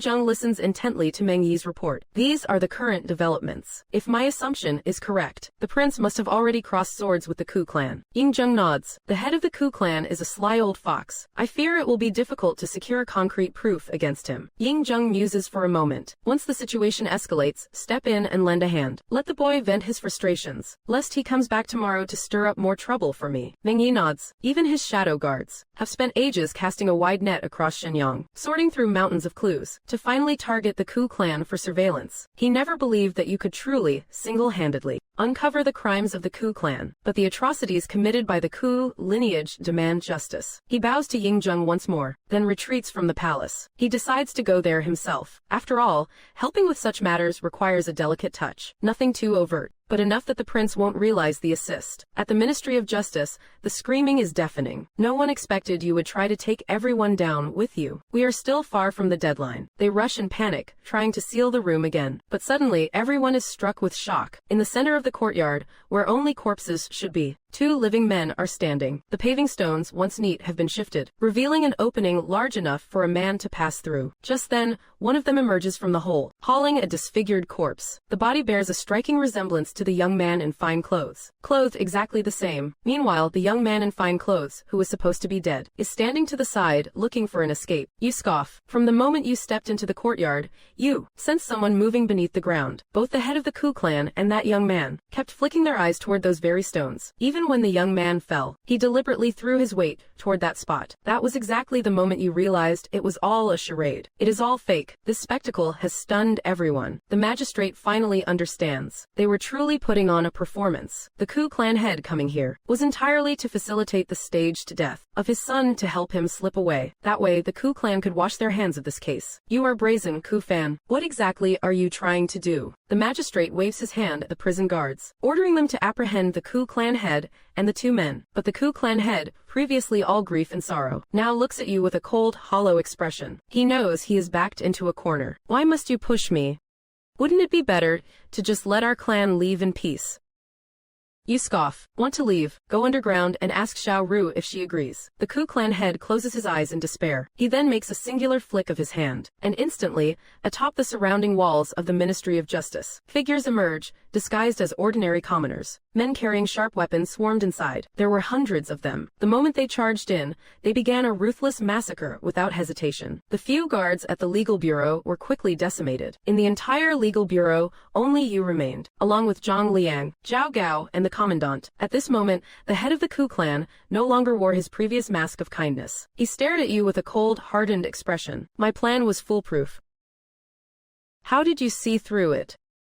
Surrounded by hundreds of blades, you did not even flinch. Instead of answering, you countered with a question. I am curious. Why go through the trouble of staging this fake death drama? Logically, once the maid committed suicide, the trail should have gone cold. If your Ku clan had simply stayed low, the chances of being caught were slim. You, Ku fan, are no fool. How could you not know that the more you do, the more tracks you leave behind? Your eyes shifted toward Ku fan. Unless you lacked confidence. You did not believe this assassination could leave no trace. But why would you doubt your own plan? Furthermore, with your calculating nature, you would not have acted so recklessly without being certain of me. Ordering a poisoning in Yude Hall. Such a clumsy move suggests you were not the mastermind behind the poisoning. You only discovered it after the fact, and tried to add your own insurance to be safe, just in case. You suddenly turned around to look at him, the young man whose face was filled with impatience. So the mastermind of the palace assassination was not you. It was him. Seeing that you had identified the true culprit, the young man actually smirked. He said with an air of total indifference, "You really are a smart one. That person was right about you. You must die. Only then will the Great Qin collapse." He then looked at Ku fan and said helplessly, "See, father, I told you it did not matter. You insisted on doing all that extra work, and now we have been caught red-handed. Now we have no choice but to kill them all. Even if we escape Shenyang, Qin Shi Huang will hunt us down like stray dogs for the rest of our lives." Ku san frowned and barked at the young man. "Shut up, you reckless brat. If you had not listened to those lies and acted on your own, how would I have ended up in such a passive position?" The young man rolled his eyes, clearly defiant, but out of respect for Ku fan's authority, he remained silent. "As for you, you felt your anger steadily rising. You and I have no personal grievances. All this effort to kill me is just to rebuild the Chu state." The young man gave you a disdainful look. "Duh, why else would we bother killing you? Once the first emperor is gone, if you are not in power, the world will surely fall into chaos. At that time, our great Chu will be the strongest power." Upon hearing this, your rising anger suddenly froze, leaving you stunned. Internal thought, how could he know that Qin would fall in the second generation? Internal thought that it happened because Fusu took his own life and Shang Yu rose up. Your eyes widened instantly. "Wait a minute. I have one last question. I can accept that you want to kill me, but why send a piece of soul-breaking bridgewood to Zhao Gao? You wanted to stall for more time." But Ku fan was not acting like a typical talkative villain from a novel. He acted as if he had not heard a word you said. With a single glance, he signaled his men to strike. Zhao Gao's eyes bulged in terror. Just as the bronze swords were about to fall, whoosh, a crossbow bolt shot down from the roof behind you. In an instant, it pierced the chest of the assassin. Ku fan whipped his head around. He saw that on the surrounding rooftops, a squad of imperial guards armed with powerful crossbows had appeared out of nowhere. Leading them were Zhang Han and the lieutenant. This was the foolproof contingency Zhang Liang had planned last night, stationing Zhang Han outside as backup. "If you see a disturbance in the courtyard, immediately call for the imperial guards." Ku fan gasped in shock. He did not run away at the first sign of trouble. Instead, he shouted at the young man, "Run." Then he snatched up a sword from the ground and shielded you with his body. But in those few short seconds, a volley of crossbow bolts cleared the entire courtyard in an instant. Of the hundreds of Ku family warriors, not even 10 were left standing. Ku Fan knew there was no escape. Now, he would keep you there for as long as he could, buying time for the rest of his kin to flee. Even with a bronze blade at your throat, your expression did not falter in the slightest. So you did not intend to kill me after all. It was someone who came to persuade you. The reason you planned that first poisoning 3 months ago. Ku Fan gave a bitter laugh. That is right. That attempt 3 months ago was indeed my doing. But ever since then, in Shenyang City, there have been so many mysterious new faces. They were all sniffing around about what happened that day. I knew it had to be the work of Qin Shi Huang. And so, I dropped the idea immediately. I even refused their further demands for an assassination. But I never imagined that when I disagreed, they would secretly go and manipulate my own son. By now, you had basically pieced together the whole picture. Someone in the shadows was inciting the old noble families to assassinate you, intending to overthrow the Great Qin and restore the 6 states. And they provided them with unique poisons for the hit, connecting it to the source of the soul-breaking bridge. The identity of the mastermind was practically self-evident. You let out a sigh. In the end, it is all about old grudges and national vendettas. You watched as the young man who was about to escape from the cave entrance hesitated no longer. You slightly raised your right hand. A miniature crossbow bolt hidden in your sleeve struck the center of Ku Fan's brow. You stepped over the fallen Ku Fan and looked at the young man inside the cave. His eyes were filled with unbridled rage. The playful, do not care about the world mask was gone. Like a madman, he screamed at you. You killed him. You have a death wish. I swear to you, I will kill you. I will slaughter everyone around you. Just you wait. I will make you live in fear for the rest of your life. You watched him with a blank expression. The young man was dragged away, his eyes wide with fury. He made you recall the tragic sight of Xiao Ru's death once again. The grand halls, once ablaze with light, felt forever empty. Of the little girl who liked to steal food from your plate. Are these nobles all the same? They never give a second thought to anyone else's life. Only when the blade falls on their own necks do they know what pain is. Just as you were being cynical, you did not expect Zhang Liang standing behind you to chime in. The nobles have been like this for centuries. You were momentarily stunned. Before you could say anything more, Zhang Han leapt down from the roof to your side, urgently checking if you were wounded. You waved him off and suddenly asked, "Is today the 15th of the 8th lunar month?" Zhang Han was momentarily confused but nodded. Fine then, since Xiao Ru was the first one to fall, having her family accompany her on the Mid-Autumn Festival is only fitting. Zhang Han was still puzzled by the meaning, until he heard you say, "Go, raid the Ku residence. Wipe out the entire clan." At that moment, Meng Yi, sitting in the carriage, was consulting with his men. "Tell me, how should we help him to make it suitable? We must let him discover it himself. Only then will he be able to vent his anger. The Ku family has deep roots. We can't just point it out directly either. It is a bit of a challenge." His subordinates also looked worried. This Ku clan, as one of the 3 great houses of the Chu state, their power is formidable, without question. And every person in the clan is calculating to the bone. Every clan head has been an old fox. Even back when we investigated them, it took nearly 2 full months. Only by sheer chance did we catch a few scraps of news. Against an opponent like that, expecting a prince of barely 10-odd years to solve the case easily is just too tall an order, let alone seeing through them. With the prince's temperament, I fear they would sell him a play, and he would still help them count the money. Meng Yi wore a face full of worry as well, but His Highness had already given the order. So what choice did he have? At last, the carriage arrived before the gates of the Court of Punishments. The moment Meng Yi stepped down from the carriage, several men in long black robes, embroidered with blue tiger claws, emerged from the shadows at the corners. "Chief Guard," Meng Yi nodded. "How are things inside? The Ku clan did not get let off the hook by the prince, did they?" The moment he said that, the hidden guards stammered and hesitated. Do not tell me he really let them go. He hurried into the compound of the Court of Punishments, scolding his subordinates as he walked. He had told them again and again, the prince is soft-hearted. He cannot see through those old foxes. You must keep watch. Do not let the Ku clan escape. Before he could finish, Meng Yi saw what lay in the courtyard. Good heavens! Corpses covered the ground, fresh blood flooding the entire yard red. Meng Yi froze on the spot. Where is the prince? The next instant, he saw him. Zhao Gao sat inside the room, scared out of his wits. Meng Yi rushed over like a madman, grabbed Zhao Gao and demanded an answer. Where is the prince? Where are the people of the Ku clan? And what is all this bloodshed supposed to mean? Zhao Gao looked as if he had been frightened stupid. With vacant eyes, he said, Ku fan confessed to everything. He was the one who poisoned them, and it was not just one attempt on the prince's life. Meng Yi's pupils shrank. How is that possible? How could an old fox like him confess that easily? Unless he was ready to tear off the mask and flip the table. Meng Yi's first thought was that the prince was in danger. Then where is the prince? Who knew Zhao Gao would shiver violently? The prince killed Ku fan with his own hands, then led men to confiscate their property and wipe out the whole clan. Before he left, he even said something like, on the mid-autumn night when the moon is full and families reunite, it is the perfect holiday for exterminating a clan. Meng Yi never in a million years expected this outcome. For a moment, he did not even know what to ask first. Zhao Gao, however, kept staring at those dead bodies, and mumbled over and over, I did not provoke you.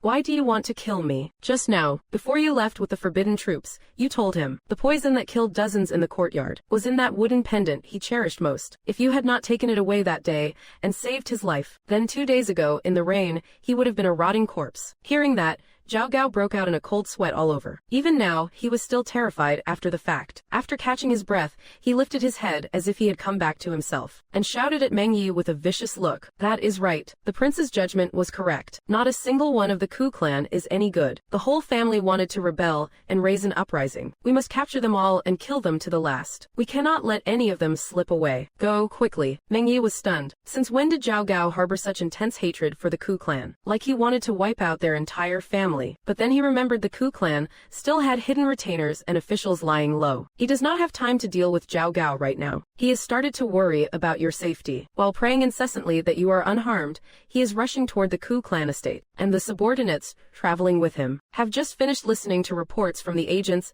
hidden all around. Those secret guards bore witness to the entire event from beginning to end. To a man, they are absolutely in awe of you, Prince. People inside the courtyard might not have felt it, but to those of us watching from a bird's eye view, it is as if you were using a cheat code. You always seem to know their every move in advance. Every single contingency that old fox had, you have mapped out clearly beforehand. Everything he did was tightly suppressed by you, leaving him absolutely no room to strike back. It is a good thing the chief guard gave us warning, saying the prince was pure-hearted and knew nothing of schemes or tactics, commanding us to watch in the shadows with extreme caution, and not to take our eyes off you for a single moment. Bullshit. When the prince fired that hidden weapon from his sleeve, it even sent a chill down our spines. Accustomed to living in the shadows, they could clearly see that the arrowheads were coated in green liquid poison, as if the raw power alone was not enough to kill. This is what they call a pure-hearted teenager's handiwork. And Ku fan digging tunnels, planting poison to fake his own death, even they had not foreseen that. Yet you exposed him in front of everyone so effortlessly. Don't be fooled by how simple it all looks. Under that kind of terror, with dozens of people already dead, no one dared to risk their lives to open the door in an hour. Before this, nobody would have imagined that a teenage boy could easily snag such a big fish that they had spent so much time trying to draw out. He was played to death in less than half a day. Listening to his subordinate's account, Meng Yi could not help but have a massive question mark in his mind. He and Meng Tian have followed the first emperor since they were teens. You could say they watched you grow up. In years past, whenever you saw them, you were always gentle, elegant, and respectful. I never expected this sudden, jarring reversal today. Meng Yi took a deep breath. What is really going on? Could it be that his bloodline has awakened? When you brought your men to the Ku estate, the main gates were wide open. The entire courtyard was in total disarray. Dozens of rooms, yet not a soul in sight. It seems Ku fan had prepared for the worst before he left. The entire Ku clan had fled and hidden away. But Shenyang is under lockdown. Even if you ran, where could you actually go? You are not even remotely anxious. Below the tunnel, imperial guards with bows drawn had already chased them in. You only needed to wait like a hawk above ground for the rats to be flushed out of their hole. Just then, you suddenly heard faint cries for help. You froze for a second, thinking to yourself, did Ku fan leave anyone behind? Zhang Han and the others also heard the commotion. They drew their weapons and carefully moved forward to investigate, following the sound all the way to the back courtyard. It was only upon reaching the back garden that they could tell that was not a call for help. It sounded more like the pained wailing of an animal. You sighed. Looks like it was a misunderstanding. Everyone relaxed and lowered their weapons. Only Zhang Han curiously went to investigate the source of the sound. Taking this opportunity, you began to admire the pond and plants in the courtyard, the exquisite flower beds, the lush, beautiful trees, the crystal-clear pond water where you could watch the fish swimming freely. It seems the Great Qin's destruction of the 6 states did not strip these old nobles of much power at all. Forced to relocate to Shenyang Shenyang, they still live in such luxury. If you could live like this, free of fear and worry, you would be happy, would not you? Yet here they are, courting death, wanting to rebuild the state of Chu. Even if they risked their lives to return to Chu, how could it be better than this? Just at that moment, a voice cried out from the depths of the garden. Zhang Han's voice, brimming with suppressed rage, cried out, "What total animals!" The commotion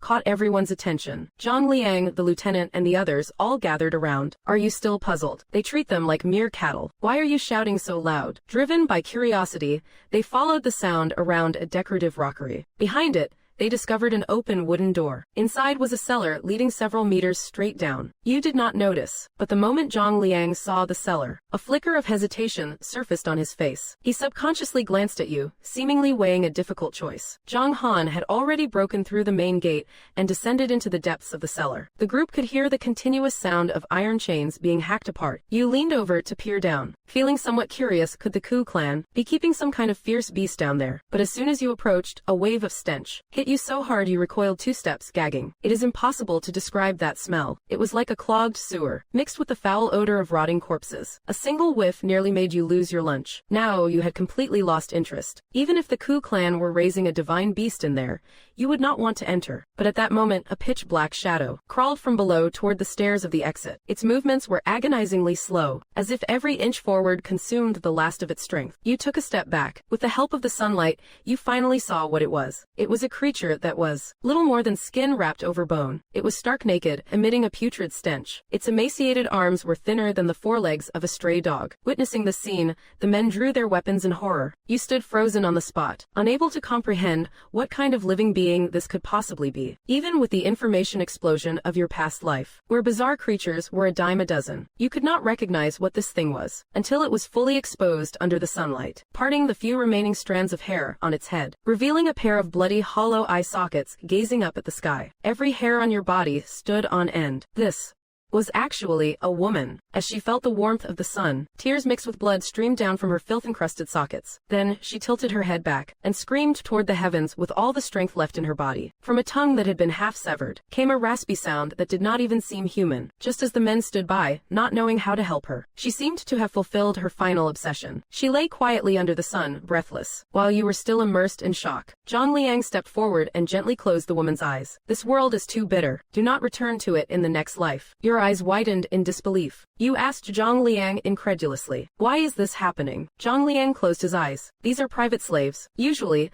the nobility buys them for their sick pleasure. When they grow bored, they throw them into cellars to rot and die. Of course, some are simply snatched off the streets. Lustful men kidnap them and brand them with the mark of slavery. As long as you have enough power, all sins can be buried in the dark." You felt your entire worldview collapsing. You could not believe it. This was supposed to be the Great Qin. Enduring the stench, you forced yourself into the cellar. The cramped space was filled with iron cages. At that moment, Zhang Han was standing by the outermost cage, hacking at the lock with all his might. Inside the cage was a girl in her teens. She too was naked and skin and bones. The only thing better than the woman who crawled out was that she still looked human. One could recognize her as a person at a glance. Zhang Han did not stop because of your arrival, nor did you stop because of him. You snatched the torch from Zhang Liang's hand and walked deeper into the cellar alone. Both sides of the 10-meter-long cellar were lined with cages, and in almost every cage, there was a human being. 7 or 8 people near the outer edge were still breathing. Everything else further in was just corpses. You walked to the end without saying a word, looking at those skeletal remains eaten away by insects. You finally could not take it anymore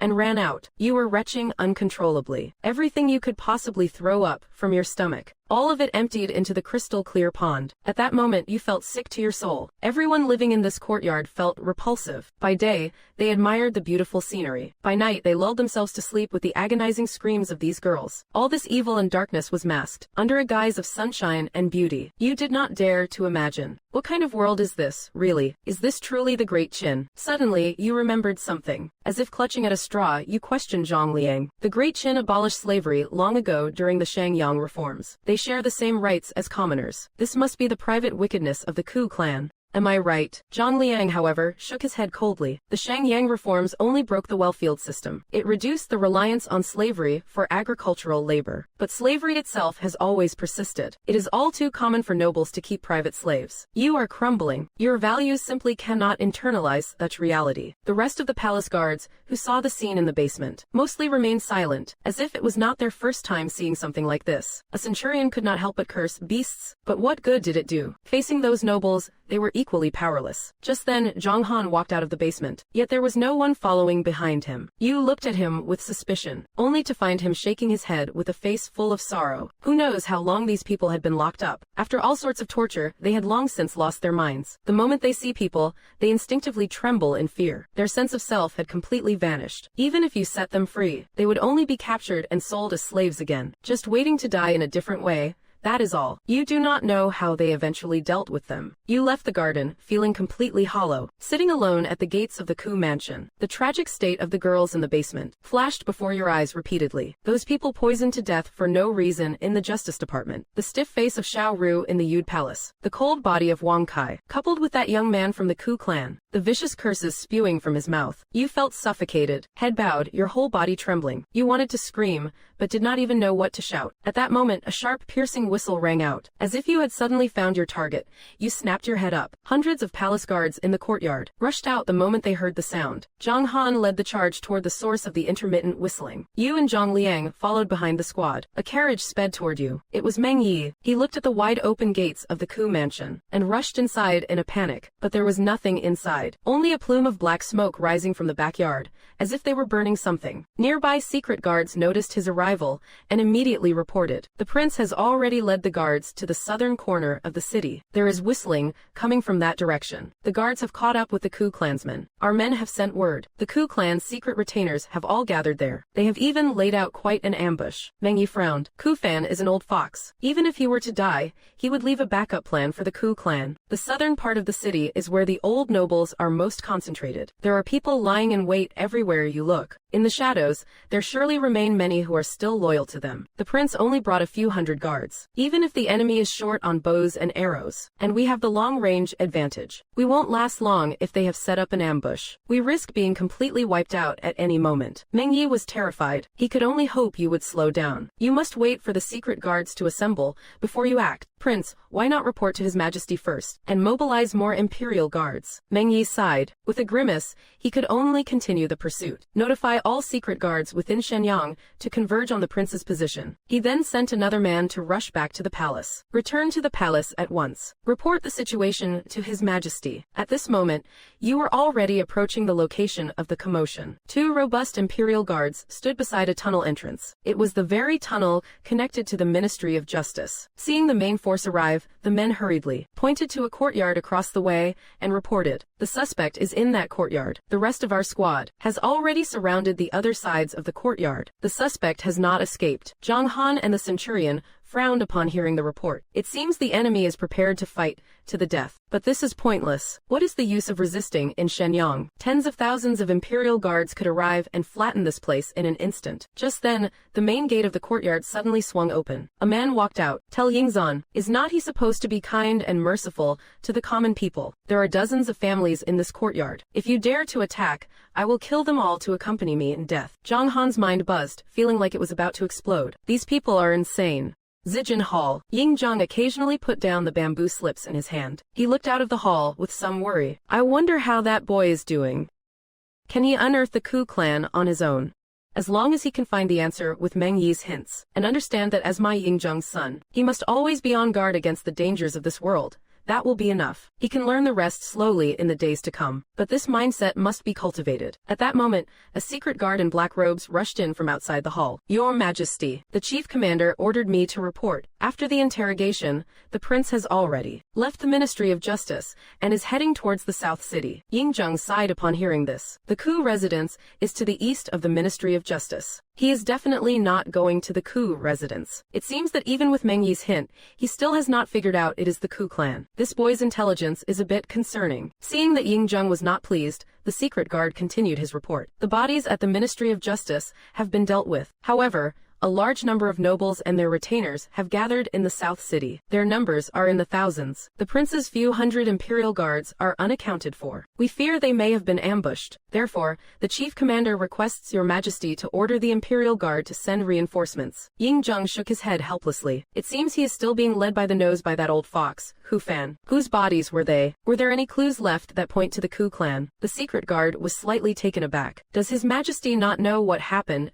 at the Ministry of Justice? Could it be that I am the first one to report back? Ying Zheng frowned, looking at the silent secret guard. We are asking you a question. The overwhelming pressure instantly made the secret guard break out in a cold sweat. He hurriedly knelt on the floor. He said, somewhat hesitantly, they belong to Ku San and the hundreds of retainers he brought with him. After speaking, he lowered his head, terrified that Ying Zheng would say, you think we did not know. But after a long wait, there was no reaction. He cautiously raised his head. He saw Ying Zheng's somewhat astonished expression. He finally understood that his majesty truly did not know. The prince is truly a divine figure. From the moment he arrived at the Ministry of Justice this morning, from the moment the assassination began, the prince anticipated every move the enemy made. Every action of the Ku clan was easily suppressed by the prince. The entire process was so smooth, he barely had to break a sweat. Ku Fan kept throwing moves, and the prince kept dismantling them. Move after move, counter after counter. It was essentially a one-sided slaughter. The hidden guard spoke with growing excitement. The prince's tactics were so precise that we, the hidden guards, felt completely outclassed. And this was right here in Shenyang, with only a few hundred imperial guards at his side. If the prince were to lead an actual army into battle, I fear he would be truly invincible across the world. Ying Zheng arched an eyebrow. Has this guard been bribed by you? How can he hype you up this much? He knew his son had changed significantly over the past few months. But one does not simply go from being a stubborn idealist to evolving into a master manipulator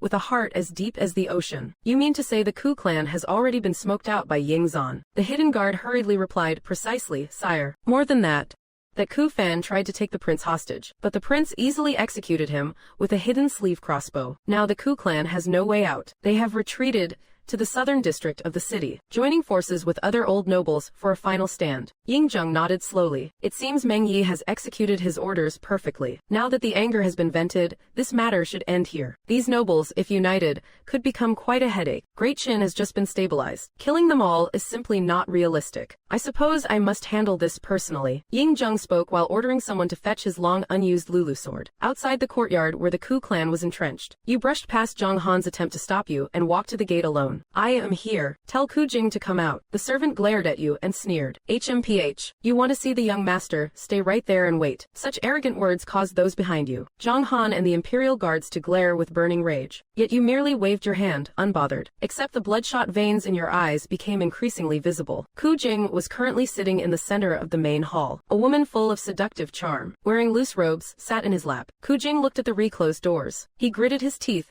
venting his fury ruthlessly upon the woman. Do you see that? So what if he is a prince of Great Qin? If I tell him to stand there, he has no choice but to stand there. The woman replied with fawning coquetry. Indeed, young master, you are the head of the Ku family, the future ruler of the Chu state. He does not even hold a candle to you. Ku Jing did not look happy upon hearing this. Instead, he turned to a retainer nearby and asked, can we start as soon as night falls? Are you sure our plants in the Imperial Guard are reliable? The retainer replied respectfully. They are all our kinsmen from Chu. Completely reliable. At night, they will be responsible for creating chaos, with our 1,000 men plus the army waiting in ambush outside the city. A pincer attack will be enough to break through the gates and return to Zhujiang. Then we will rally the old officials and rebuild Great Chu. The Xiongnu in the north will coordinate by marching south. They will tie down what is left of the Qin army's strength. The Baiyue expeditionary force is too far away. There is no way they can turn back in time. The heartland of Great Qin will be yours to toy with as the king of Chu. Hearing this, Ku Jing finally relaxed a little. My father was far too cautious. That man only wanted Ying Zan dead. Killing one Ying Zan could bring back our Great Chu and give us the chance to topple Great Qin entirely. He is so muddled. Not only did he not understand, he insisted I fake my death to escape. If we had followed my plan to kill Ying Zan sooner, the army outside the city would have already struck from both sides to rescue us. He turned his head toward the commoners, tied up in the corner. Make them scream. lest our prince decides to run away shortly. The guards immediately drew their whips, viciously lashing them against those people. Standing outside the gate, you are contemplating whether to mobilize the imperial guards and wipe them out directly. Suddenly, a blood-curdling scream echoes out. You realize instantly, those are the cries of the commoners. A surge of fury rushes to your head. The image of Xiao Ru's death flashes before your eyes. This grudge must be settled, but if you charge in by force, the captive civilians will die innocent, tragic deaths. You suppress your killing intent, eyes closed, remaining motionless. Night falls, torches are lit, illuminating the surroundings, yet there is still no movement in the courtyard. Not until the third mark of the hour of the rat does the gate creak open again. Ku Jing walks out, using a young girl as a human shield. He looks at you and sneers. Don't you cherish the commoners? Then come and trade yourself for them. You open your eyes. Your pupils are already bloodshot. Coldly, you utter only one word. Fine. Zhang Han and Zhang Liang both speak up to stop you. But you say nothing. You simply give them a look. Just like that, everyone watches as you walk toward the courtyard alone. At this moment, a cold snort echoes from the city wall not far behind. HMPH. A true gentleman does not stand beneath a crumbling wall. Such reckless individual bravado is utterly disappointing. Just as he is about to stop this foolish act, the situation below suddenly takes a dramatic turn. Rolling up your sleeves to let Ku Jing confirm that you have discarded all weapons, you slowly pace toward Ku Jing, watching the distance close. A smug look appears on Ku Jing's distorted face. With you in his hands, his safety is guaranteed no matter what. Just as he is about to move the longsword to your throat, you suddenly ask a question. Do you know what time it is now? Ku Jing is stunned. Didn't the night watch just strike the hour of the rat? Indeed, it is already the second day. Your bloodshot eyes are instantly veiled by a misty haze. Your senses are immediately flooded with a massive amount of information. Before you,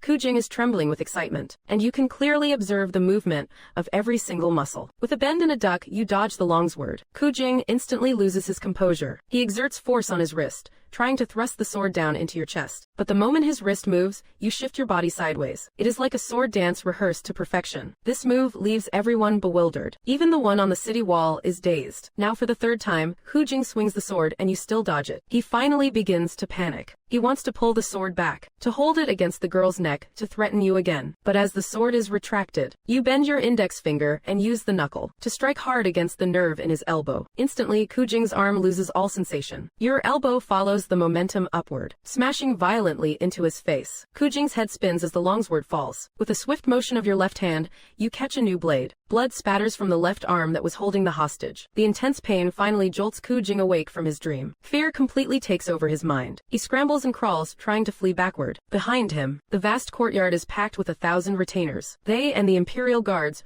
raise their crossbows simultaneously. Both sides fear hitting the two in the middle, so neither fires first. But the retainer closest to Ku Jing suddenly roars. Fire! Fire! Ku Jing, who had not fully escaped the gateway, heard the voice. He looked at the retainer in utter disbelief, only to find that the retainer had snatched a powerful crossbow. With a face full of madness, he aimed it right at you at the entrance. Ku Jing knew all too well, the moment that arrow was loosed, there would be no turning back for either side. Though you would die, he would not stand a ghost of a chance at surviving either. With eyes wide open, he roared with all his might, trying to get the woman beside him to stop the retainer. Quick, stop him!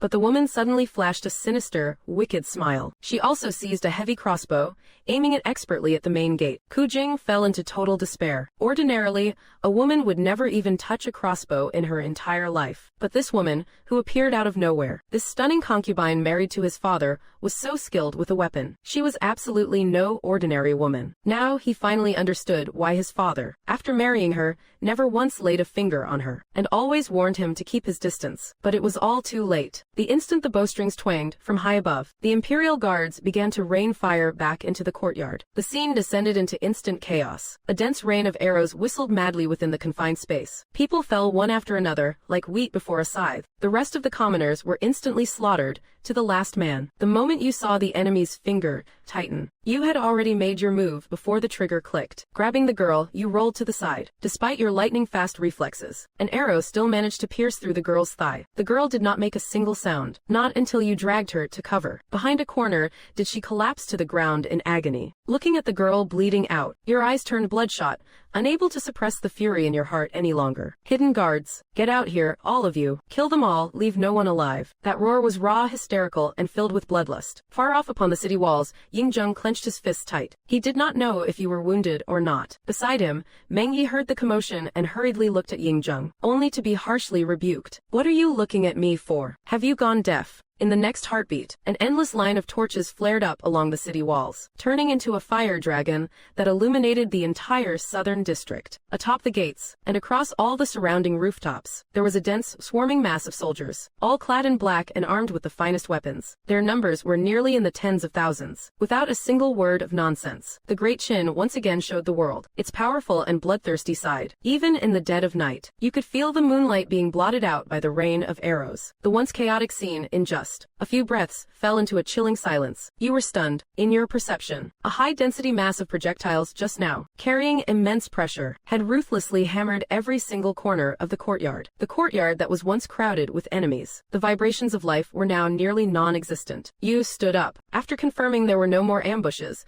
you peered into the courtyard. Arrows were everywhere. There was literally nowhere left to step. Even a rat in the corner had 2 arrows stuck in it. Corpses littered the ground. Those face down were turned into human porcupines. Those face up were an even more gruesome sight to behold. You turned your head to the side, just a wall's thickness away. Not a single arrow had landed outside the perimeter. You swallowed hard. At this moment, you finally understood how Great Qin unified the 6 states. Just as you thought every member of the Ku clan was wiped out, a pained, sorrowful cry rang out at that moment. The wooden panel of the gate was pushed aside. Ku Jing struggled as he rolled over. His entire body was covered in wounds left by arrowheads. Staring at the tragic scene throughout the courtyard, he rubbed his eyes with all his might, desperately wishing this was all just a dream. If only he could wake up, the Ku clan would still be that all-powerful family, with thousands of retainers and immense influence. But reality offers no chance for regrets. He watched you approach with sword in hand step by step, as he screamed in terror, "Do not kill me. If you dare kill me, my army outside the city will raze Shenyang to the ground. You won't survive either." Your footsteps paused. An army outside the city. You turned your head to look back at the city walls. The signal flare glowed quietly above, casting no light on any movement below. You stepped forward and retorted. There is a relay station every 30 miles outside the city, and one every 10 miles near Shenyang. The city remains completely undisturbed. Furthermore, with the Zhonghan army stationed right beside us, no one could infiltrate the heart of Shenyang without a sound. Everything you say is complete nonsense. Do you also think it is impossible? Even during the most dangerous times of the Great Qin Empire, in the Warring States period, the 6-nation coalition only managed to bypass and approach the outskirts. But even then, they were easily blocked by Lu Buwei. With the roads now reaching everywhere, communications are even faster. Who could possibly bring a massive army to besiege Shenyang without a whisper? Ku Jing was likely driven out of his mind by the arrows, babbling nonsense in his sleep. Since you do not believe me, Ku Jing pushed aside the scattered arrows and lifted the woman, shaking her frantically. What about the army? Where is the army you spoke of? Order them to attack the city and save me, whether by luck or a final burst of consciousness. He actually managed to shake the woman awake. But at this moment, there was no trace of charm left in her eyes. Looking at the corpses filling the courtyard, she broke into a manic, hysterical laughter. She muttered something incessantly in her mouth, leaving you completely bewildered. Zhang Liang, standing behind you, stepped forward. "My prince, that was the manhwa language. The gist is that the Ku clan is finished. The Great Qin shall perish." You were even more confused now. Even if the Ku clan was powerful, what does that have to do with the Great Qin? At that moment, watching the woman who had already breathed her last, Ku Jing finally understood. Everything was a lie. The army outside the city that they saw was a ruse. The claim that these people wanted to help him restore the Great Chu was also a lie. They only wanted to use the Ku clan's own hands to kill you. Ku Jing collapsed to the ground. He could not believe he had been, all this time, nothing but a fool being played by others. Suddenly, he recalled something Ku Fan had said just yesterday. Should you ever encounter a life or death threat against the Great Qin, use this object to call for help. In a panic, he pulled a 6-holed clay whistle from his robe. You watched as he blew the whistle, making no move to stop him. You wanted to see exactly how much power this old Chu family possessed, and how many people would follow their lead. But Zhang Liang at your side furrowed his brows. He leaned over and whispered something to a royal guard. The guard nodded and left. When the sound rang out, the formerly quiet houses houses in the southern district suddenly lit up with oil lamps. Then, the sounds of doors opening echoed incessantly. Household after household suddenly lit their torches and gathered slowly onto the street with their retainers. The crowd surging from all directions numbered at least 10,000. You could not believe your eyes. The Ku clan truly possessed such immense power. These people carried no weapons. They simply held their torches aloft and surrounded this street in complete silence. Ku Jing came running out of the courtyard, weeping and shouting. He knelt on the ground, sobbing in agony. I beg you all to see clearly. My Ku clan has always obeyed the first emperor's decrees, moving my entire family, young and old, to Shenyang. And now, I am left with nothing but a broken home and perished kin. Prince Yingzan has slandered my Ku clan without any proof, accusing us of poisoning him. Now that my clan has been wiped out, sooner or later, your fate will be the same. Upon hearing Ku Jing's plea, several composed-looking elders stepped out from the crowd. They did not spare Ku Jing a single glance, but instead, they challenged you directly. Prince, you have destroyed the Ku clan. Do you have any proof? You narrowed your eyes. And what if I do not?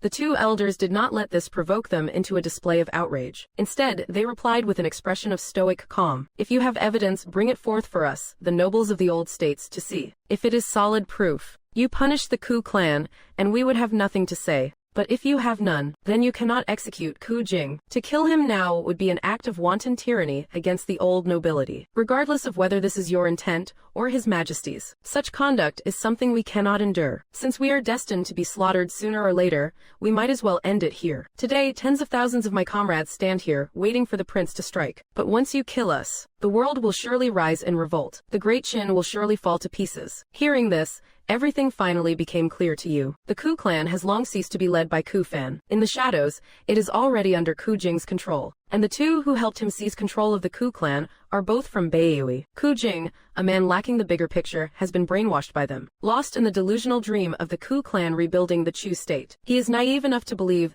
that if he just meets their demands, killing you will allow him to escape Shenyang, return to Zhejiang, and use the Ku clan's influence to restore Chu. Don't you find that laughable? All of this is just the surface. The true mastermind is surely the master of those two from Beiyue. He has set a terrifying trap. Regardless of whether you are killed or not, His Majesty will certainly conduct a thorough investigation. Once the poisoner is tracked down, the Ku clan will undoubtedly be wiped out. But once the most powerful of the old nobles, the Ku clan, is exterminated, the remaining nobles' guard against Great Qin will only intensify, no matter what Ying Zheng chooses. From this moment on, these nobles will no longer trust the Great Qin. The moment any unrest appears in the imperial court, they will be the first to bolt, or even rise in open rebellion. Although the roots of these people have been moved to Shenyang, their branches spread across the entire world. Kill them all, and the branches everywhere will rise in revolt. That scene with Chen Sheng and Wu Guang won't be far off. Good. What a masterstroke. You laugh out loud. The nobles are all waiting for your answer. On the city wall, Ying Zheng let out a sigh. So it has come to this. This is his most dreaded scenario. Meng Yi also anxiously urged, do not kill him. If the prince's authority is lost, it will bring shame to our Great Qin. Kill him. From this day on, there will be no peace anywhere in the Great Qin. You ignored the two old men and turned to face Ku Jing instead. He backed away instinctively, shouting, what did I do wrong? I did not use any poison. I only wanted to go home. The Qin people are inherently greedy, cruel, and inhumane. It was you who conquered my country first, leaving me with nowhere to go. And now you slander me with poisoning, wantonly slaughtering my entire family. Watching his desperate, agonizing wails, you merely furrowed your brows and said softly, what would happen if I let you go home? Back home to brand the commoners with slave marks and torture them to death, or gouge out their eyes once you lose interest, cut off their tongues and leave them in a cellar to rot. The young man's eyes widened in shock, as if unable to comprehend why you would say such a thing. Those are just slaves. They are not common citizens. They are just a pack of livestock that happens to look like humans. Is their only value in life not to please their masters? They are no different from the maidservants by your side. As you listen to his rhetoric, killing intent begins to flood your eyes. You turn your gaze toward those elder nobles, only to find they do not care at all about what Ku Jing is saying. From their business-as-usual expressions, you feel a sense of dread for the first time. In their eyes, those branded as slaves and a head of swine raised for slaughter are exactly the same. The only difference is that pigs can be eaten, while humans can only be played with. These people have never once viewed those low-status slaves as human beings. If so,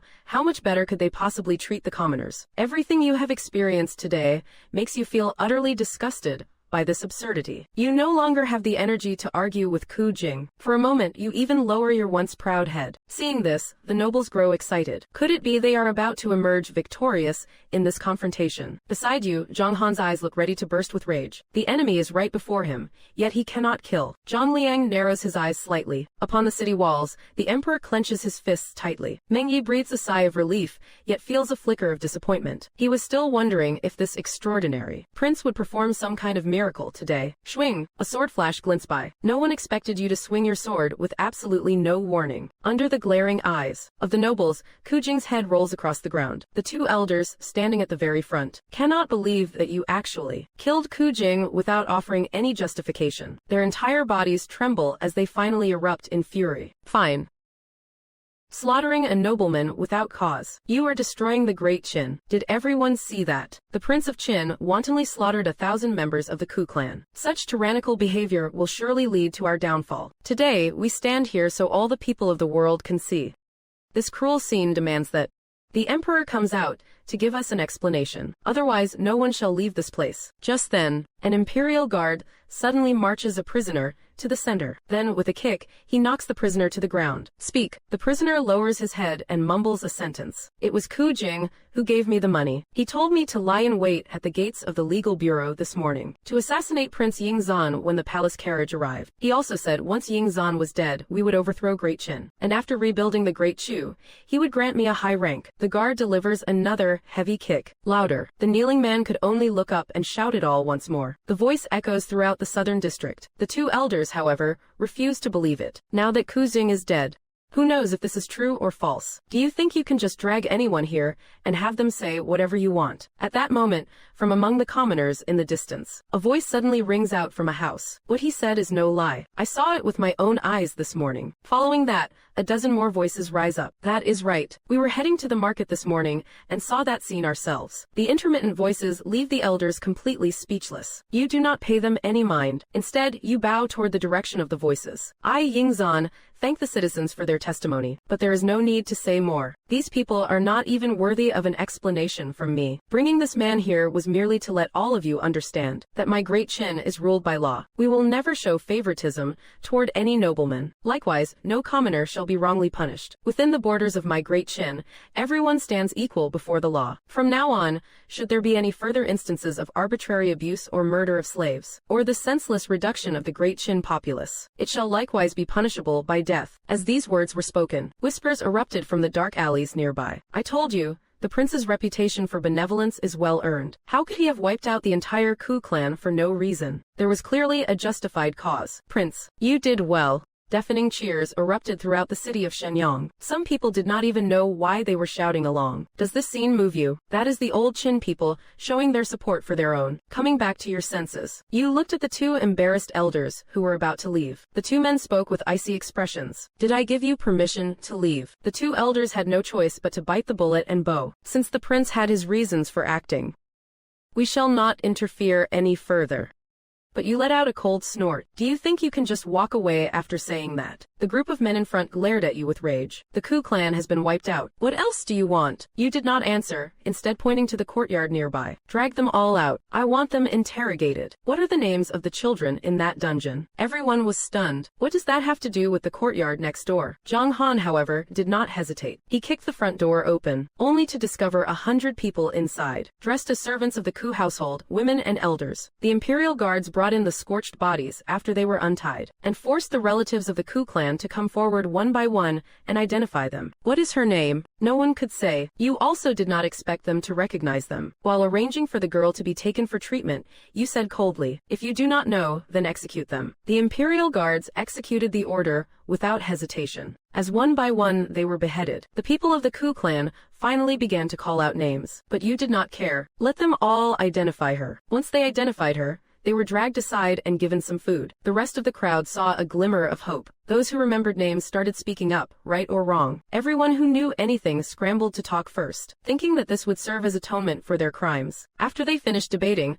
a list was finally produced. The list was posted outside the city for a year. Anyone coming to claim the bodies may dig the graves themselves. After speaking, you looked at those who had escaped the blade. These people were looking at you with hopeful eyes, thinking at least their lives were saved. According to the Qin laws, those who are accomplices shall be sentenced to state slavery. Some chores as slaves are light, some are heavy. They only hoped they would be assigned somewhere easier. As for these people, tomorrow at dawn, your words instantly sent them into the depths of hell. Even Zhang Han blinked, a bit bewildered. Since you knew their names, you certainly knew those children were being abused to death. Do you think I would let you go? Your bloodshot eyes looked like those of a demon. These people were the ones truly guilty. The others were only killed because as Ku clan members, they had to be eradicated at the root. But these ones died to repay the lives of the girls who died in the dungeon. These words completely terrified them. One of them, the one dressed in the most luxurious clothes, began begging for mercy like a madman. I know their secrets. I know where those you people went. I can help you find him. Please do not kill me. Your eyes narrowed slightly. This woman recognized the most people. She is undoubtedly the most venomous among them. Take her away. The woman's legs went weak,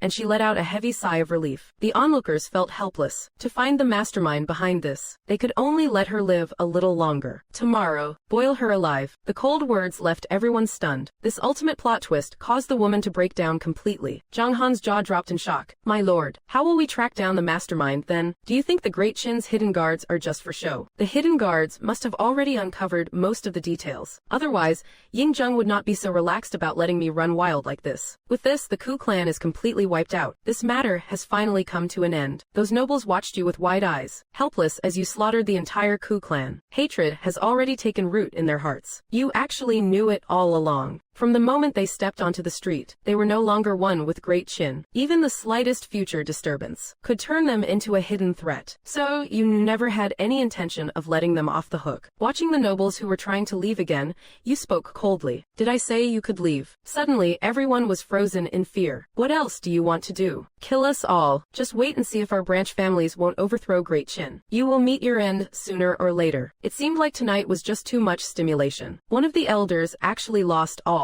reason and blurted out such words. Instantly, everything went silent. Even the other nobles looked at him in terror. Those words were no different from declaring a rebellion. Yet you said nothing, ignoring such a reckless outburst. A barking dog never bites. The ones lurking in the shadows are the real danger. A loud shout rang out. Jia Gao. According to Qin law, what is the penalty for gathering the masses without cause and disturbing the peace of Shenyang? Zhao Gao, atop the city wall, was surprisingly eager this time. In reply to the prince, gathering over 1,000 people to disturb the peace is punishable by 50 heavy strokes. You gave a wicked smile and continued. Then what about threatening a prince and slandering one with Great Qin's prestige? Zhao Gao continued to shout loudly. There is no fixed punishment for such a crime. It depends on the severity of the situation, to be decided at the prince's discretion. The maximum is the death penalty. The minimum is 30 strokes. You let out a hearty laugh. Out of respect for your advanced age, let us make it 80 strokes 40 for each of you. After speaking, you turned and walked away. The two elders began to wail in despair. With their fragile bones, there was no way they would survive 40 heavy strokes. On the city wall,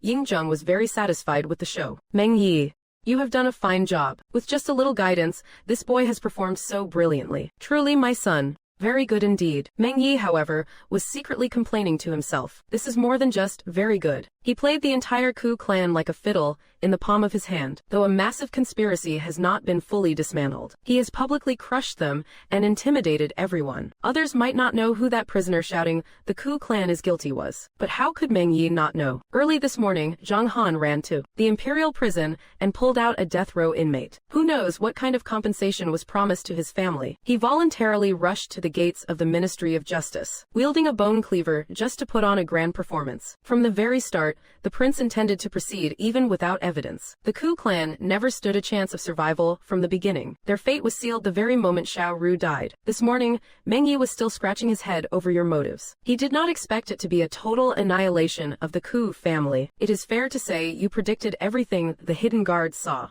and even what they failed to see. Now, the way Meng Yi looks at you is filled with pure dread. He will definitely have to keep an eye on this kid from now on. He is just too devious. Carrying Ku Jing's head as an offering for Xiao Ru, you hurried back to the palace after the memorial. This whole day and night has been a wild, absurd roller coaster. It allowed you to see the true state of the Great Qin Empire, and gave you a fresh perspective on this world. It is not as villainous as the history books portrayed, nor as beautiful as people might imagine. Stripping off your blood-stained clothes, you collapsed onto the bed. Zhang Liang and Zhang Han had already returned to the side chambers to rest. Subconsciously, you called out, "Xiao Ru, prepare my bathwater." As soon as the words left your lips, your body froze. The great hall was silent. Only a crisp, lingering laugh seemed to echo in your memory. Suddenly, all sleepiness vanished. You blinked hard, trying to distract yourself. Opening the system, notifications began to surface one after another before your eyes. Watching them, you eventually drifted off to sleep. In your dream, that lovely girl was sitting at the same table with you for a meal again. This time you could not beat her to the food. You slept for a full day and night before finally getting up. Huan Yin had prepared the bathwater. You soaked in comfortably, checking the system while scrubbing yourself. You discovered a free identity card. Would you like to register? This was the first time you would encounter this situation. You clicked confirm. In the identity card slot,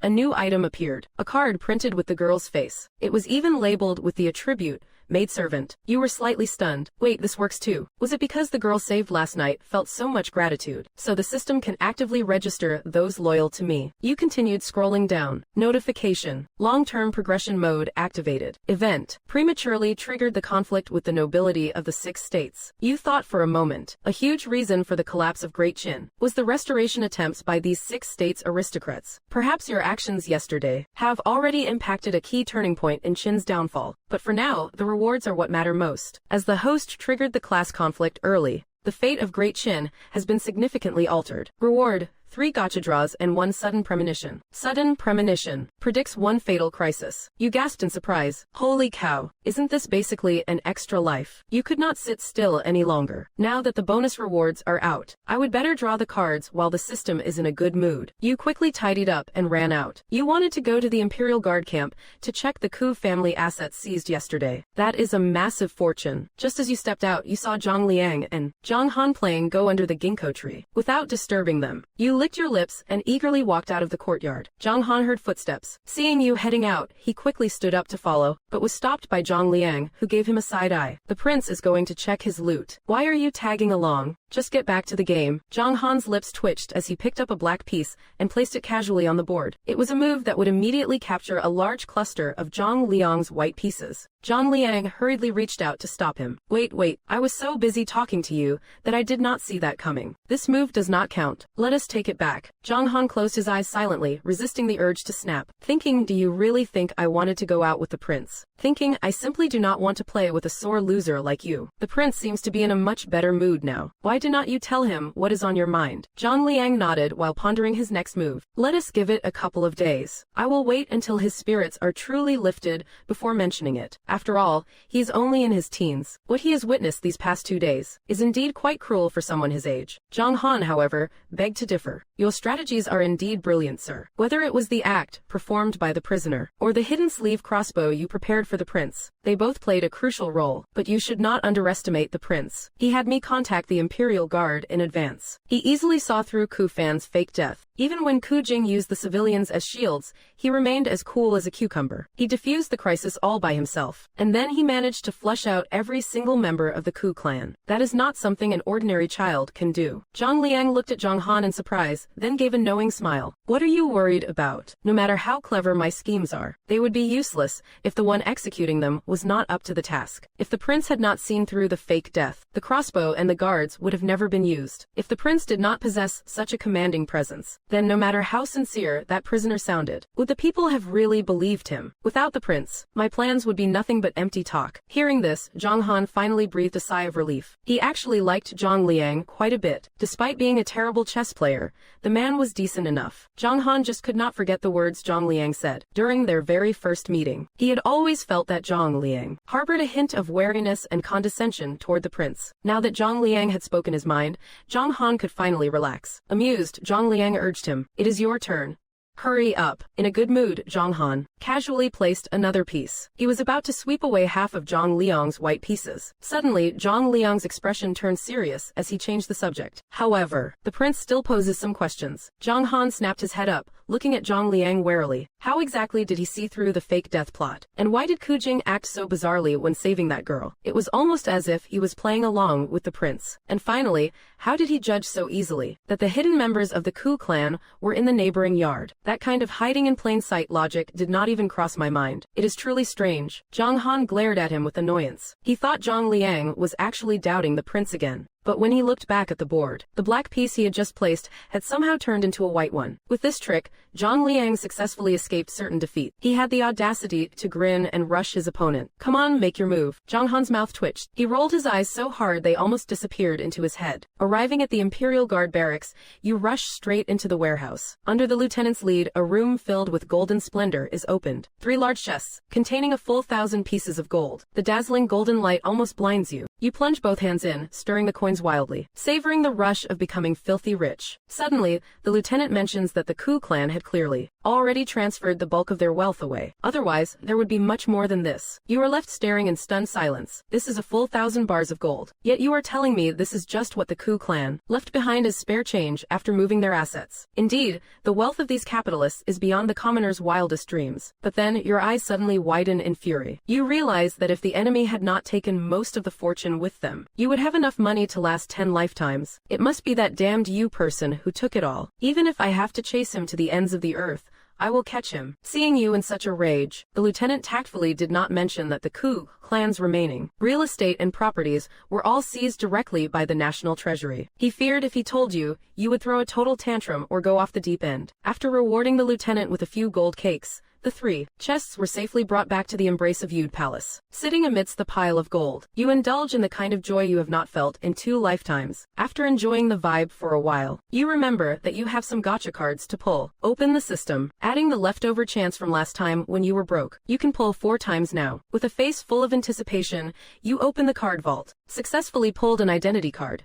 200 Shenyang Imperial Guards. You are absolutely stunned. Today's luck is truly off the charts. Can identity cards even be pulled like this? Then comes the second pull. Successfully pulled a skill card. Disguise art. This one seems pretty ordinary. But looking at the skill description, it is not that magical kind of disguise that alters bone structure. It is just the common disguise techniques used by martial artists. Even so, it is enough to fool the average person. Pull again. Successfully pulled a skill card. Empathy. Usable once per day. Allows the host to sense the psychological state of nearby beings. Duration, 1 minute. What does this mean? Mind reading. You are itching to try it out, but you hesitate, deciding to finish your pulls first. Congratulations, host. You have pulled a rare grade functional card, Megaphone. Can broadcast a message to all summoned identity cards. Usable once every 7 days. Limited to 100 words. You gasp in surprise. Once this card appeared, you realized its potential. A real-time communication chance every 7 days. What does this represent? In this era of slow travel and long distances, the army under your command will have the combat response speed of the information age. This is terrifying. Just thinking about it gives you goosebumps. The densely packed system panel successfully restores your confidence. That aura of looking down on everything returns to you. Shushan Pavilion. Yingzheng is in a very good mood while browsing the paper memorials. His eldest son shows such incredible talent at such a young age. With a bit of guidance, he will surely be a brilliant ruler. The dream of a great Qin lasting 10,000 generations is one step closer. Although your actions have completely shredded the veil of civility between the court and the old clans of the 6 states, what does that matter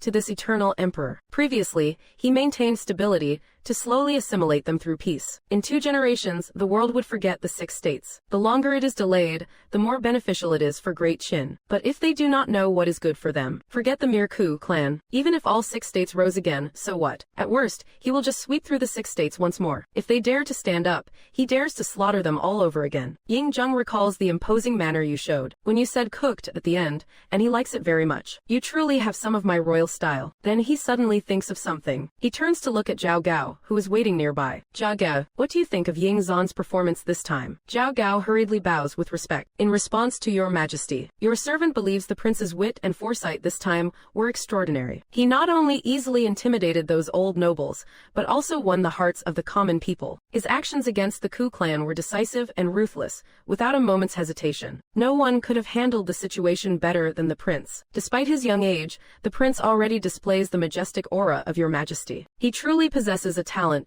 that is nothing short of extraordinary. After all, who does not like hearing flattering words? Ying Zheng nodded with a satisfied smile. Seeing this, Zhao Gao immediately confirmed that his intuition was correct. No wonder he had fallen out of favor for a while recently. It turns out he had not fully grasped your majesty's will. If you try to go against the boss, you are bound to get schooled. Just then, Meng Yi rushed into the hall, reeking of alcohol. He was somewhat surprised to see Zhao Gao standing by the side. Wait, has not this guy fallen from grace? Ying Zheng felt a sense of doubt. What business could make Meng Yi so urgent? Before he could speak, he was nearly choked by the overwhelming stench of wine. Exactly how much have you been drinking? Stay further away from us. With an embarrassed look, Meng Yi had no choice but to take a few steps back. Reporting to your majesty, as long as the spies within the hidden guards are not eliminated, your servant will not have a single day of peace. Just now, while drinking with my elder brother, I suddenly had an epiphany. Could it be that the enemy is not hidden too deep, but rather that your servant was so obsessed that he could not see the forest for the trees? That is why I could not find them. Ying Zheng pondered for a moment. That does make some sense. So,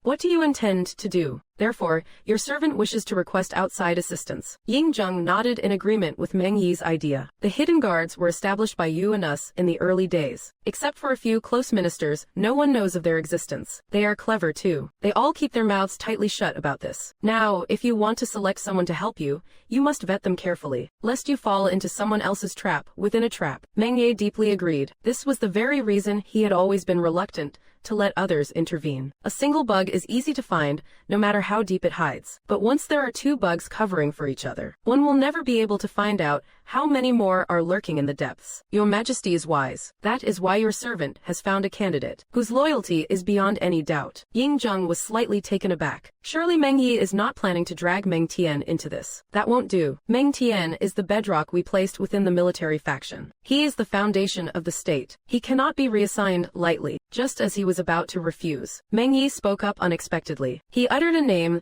that was completely unanticipated. Let the eldest prince conduct the investigation. Not only do we not have to worry about a trap, but we can also keep the operation in the shadows. No one would suspect that we would place the hope of catching the spies on a mere teenage child. He is naturally gifted with a layer of disguise. But before Meng Yi could finish, Ying Zheng interrupted him with a laugh. Stop joking. That boy may have performed well yesterday, but that was only because of your guidance. Now, even you say you are blinded by a leaf. So how would him taking your lead be any different from you investigating personally? Only then did Meng Yi realize he had not explained everything to the first emperor. Seeing this, Meng Yi became a bit anxious. Your Majesty, last time your servant was merely an observer from start to finish. I did not lift a single finger. Never mind guidance. I did not even exchange a single word with the prince. You must not underestimate the prince. The mocking smile on Ying Zheng's face slowly froze. For the first time, his usually calm face showed a shocked expression. What did you say? Meng Yi could only repeat himself once more. Sitting before the desk, Ying Zheng suddenly stood up. For the first time,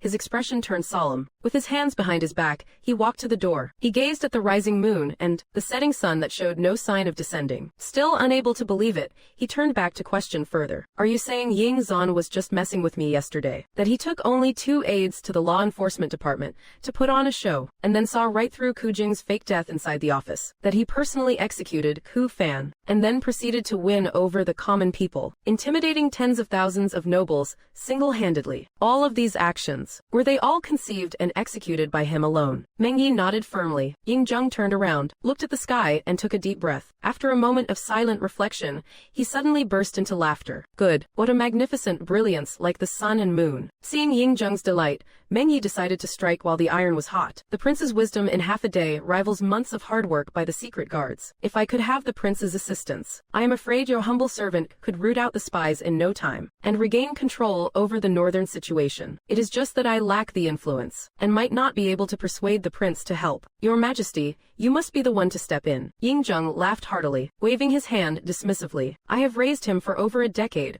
for nothing. It is about time he made some contribution. Meng Yi was overjoyed. Since Ying Zheng agreed, the matter was 90% settled. I only hope the prince can find the spies quickly, so I can finally have some peace of mind. The next day, more punctual than a salaryman, Ying Zheng sat inside the silk curtain again. This time, he even brought the paper he had bought privately, settling in comfortably once everything was prepared. After a long time, surprisingly, he still had not heard that irritating voice. For a moment, Ying Zheng felt a bit out of sorts. That kid is not coming today. That does not fit his petty and vengeful character at all. Just then, From the corner of his eye, a hand suddenly appeared, silently reaching for the yellow paper placed to the side. With lightning reflexes, Ying-jung grabbed it first. Between laughter and tears, he looked at you half crawling in. Don't you find it stinky? Who knew that with your other hand pinching your nose? You would say pitifully. Even Xiao Ru did not find that dish stinky. Helpless, Ying-jung closed his eyes. What a disaster. But thinking that he would still need you later, he could only let go in agony. With a whoosh, you snatched the yellow paper and turned to run. In your triumph, you did not realize that after you left, Ying-jung calmly pulled a crumpled ball of paper from his sleeve and let out a mocking remark. Nice try, kid. You think you can play me? When Ying-jung walked out of the side room,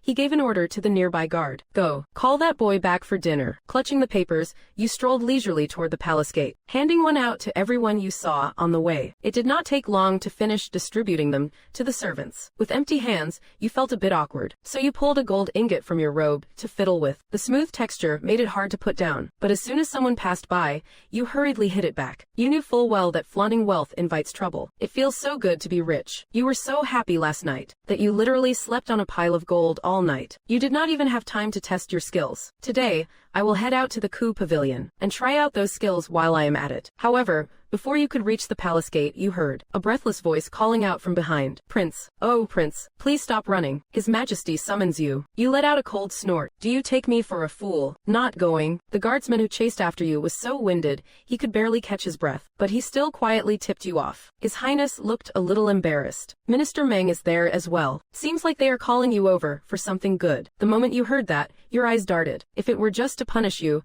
they would never have summoned Meng Yi too. Could it be the old man finally found his conscience? Fine, for the trouble you went through chasing me, I will make the trip. The guardsman forced an awkward smile and hurried after you back to the Shushan Pavilion once more. The instant you stepped inside, you switched faces. All smiles, you greeted Meng Yi and obediently paid your respects to Ying-jung, as if you were not the same person who just snatched the toilet paper and ran. Ying-jung's mouth twitched at the sight. Sit back in your seat. Staring at the table full of dishes, you licked your lips without thinking. It has been days since you last had an imperial meal. You really did miss it, but you still held back and did not start eating. Instead, you looked to Ying-jung and waited for the good news the guardsman mentioned. Sure enough, once Ying-jung saw everyone had arrived, he ate as he spoke, casual as if it were nothing. About the Ku clan matter the other day, you handled it properly. You not only rooted out the ringleader and shook the guilty, those petty scoundrels with crooked intentions, you also used it to steady the hearts of the people of Shenyang. One move, 2 wins. You truly showed a measure of a chancellor's caliber. Meng Yi at the side echoed the praise. Hearing it, you were delighted, unable to hide a wide, toothy grin. Not at all, not at all.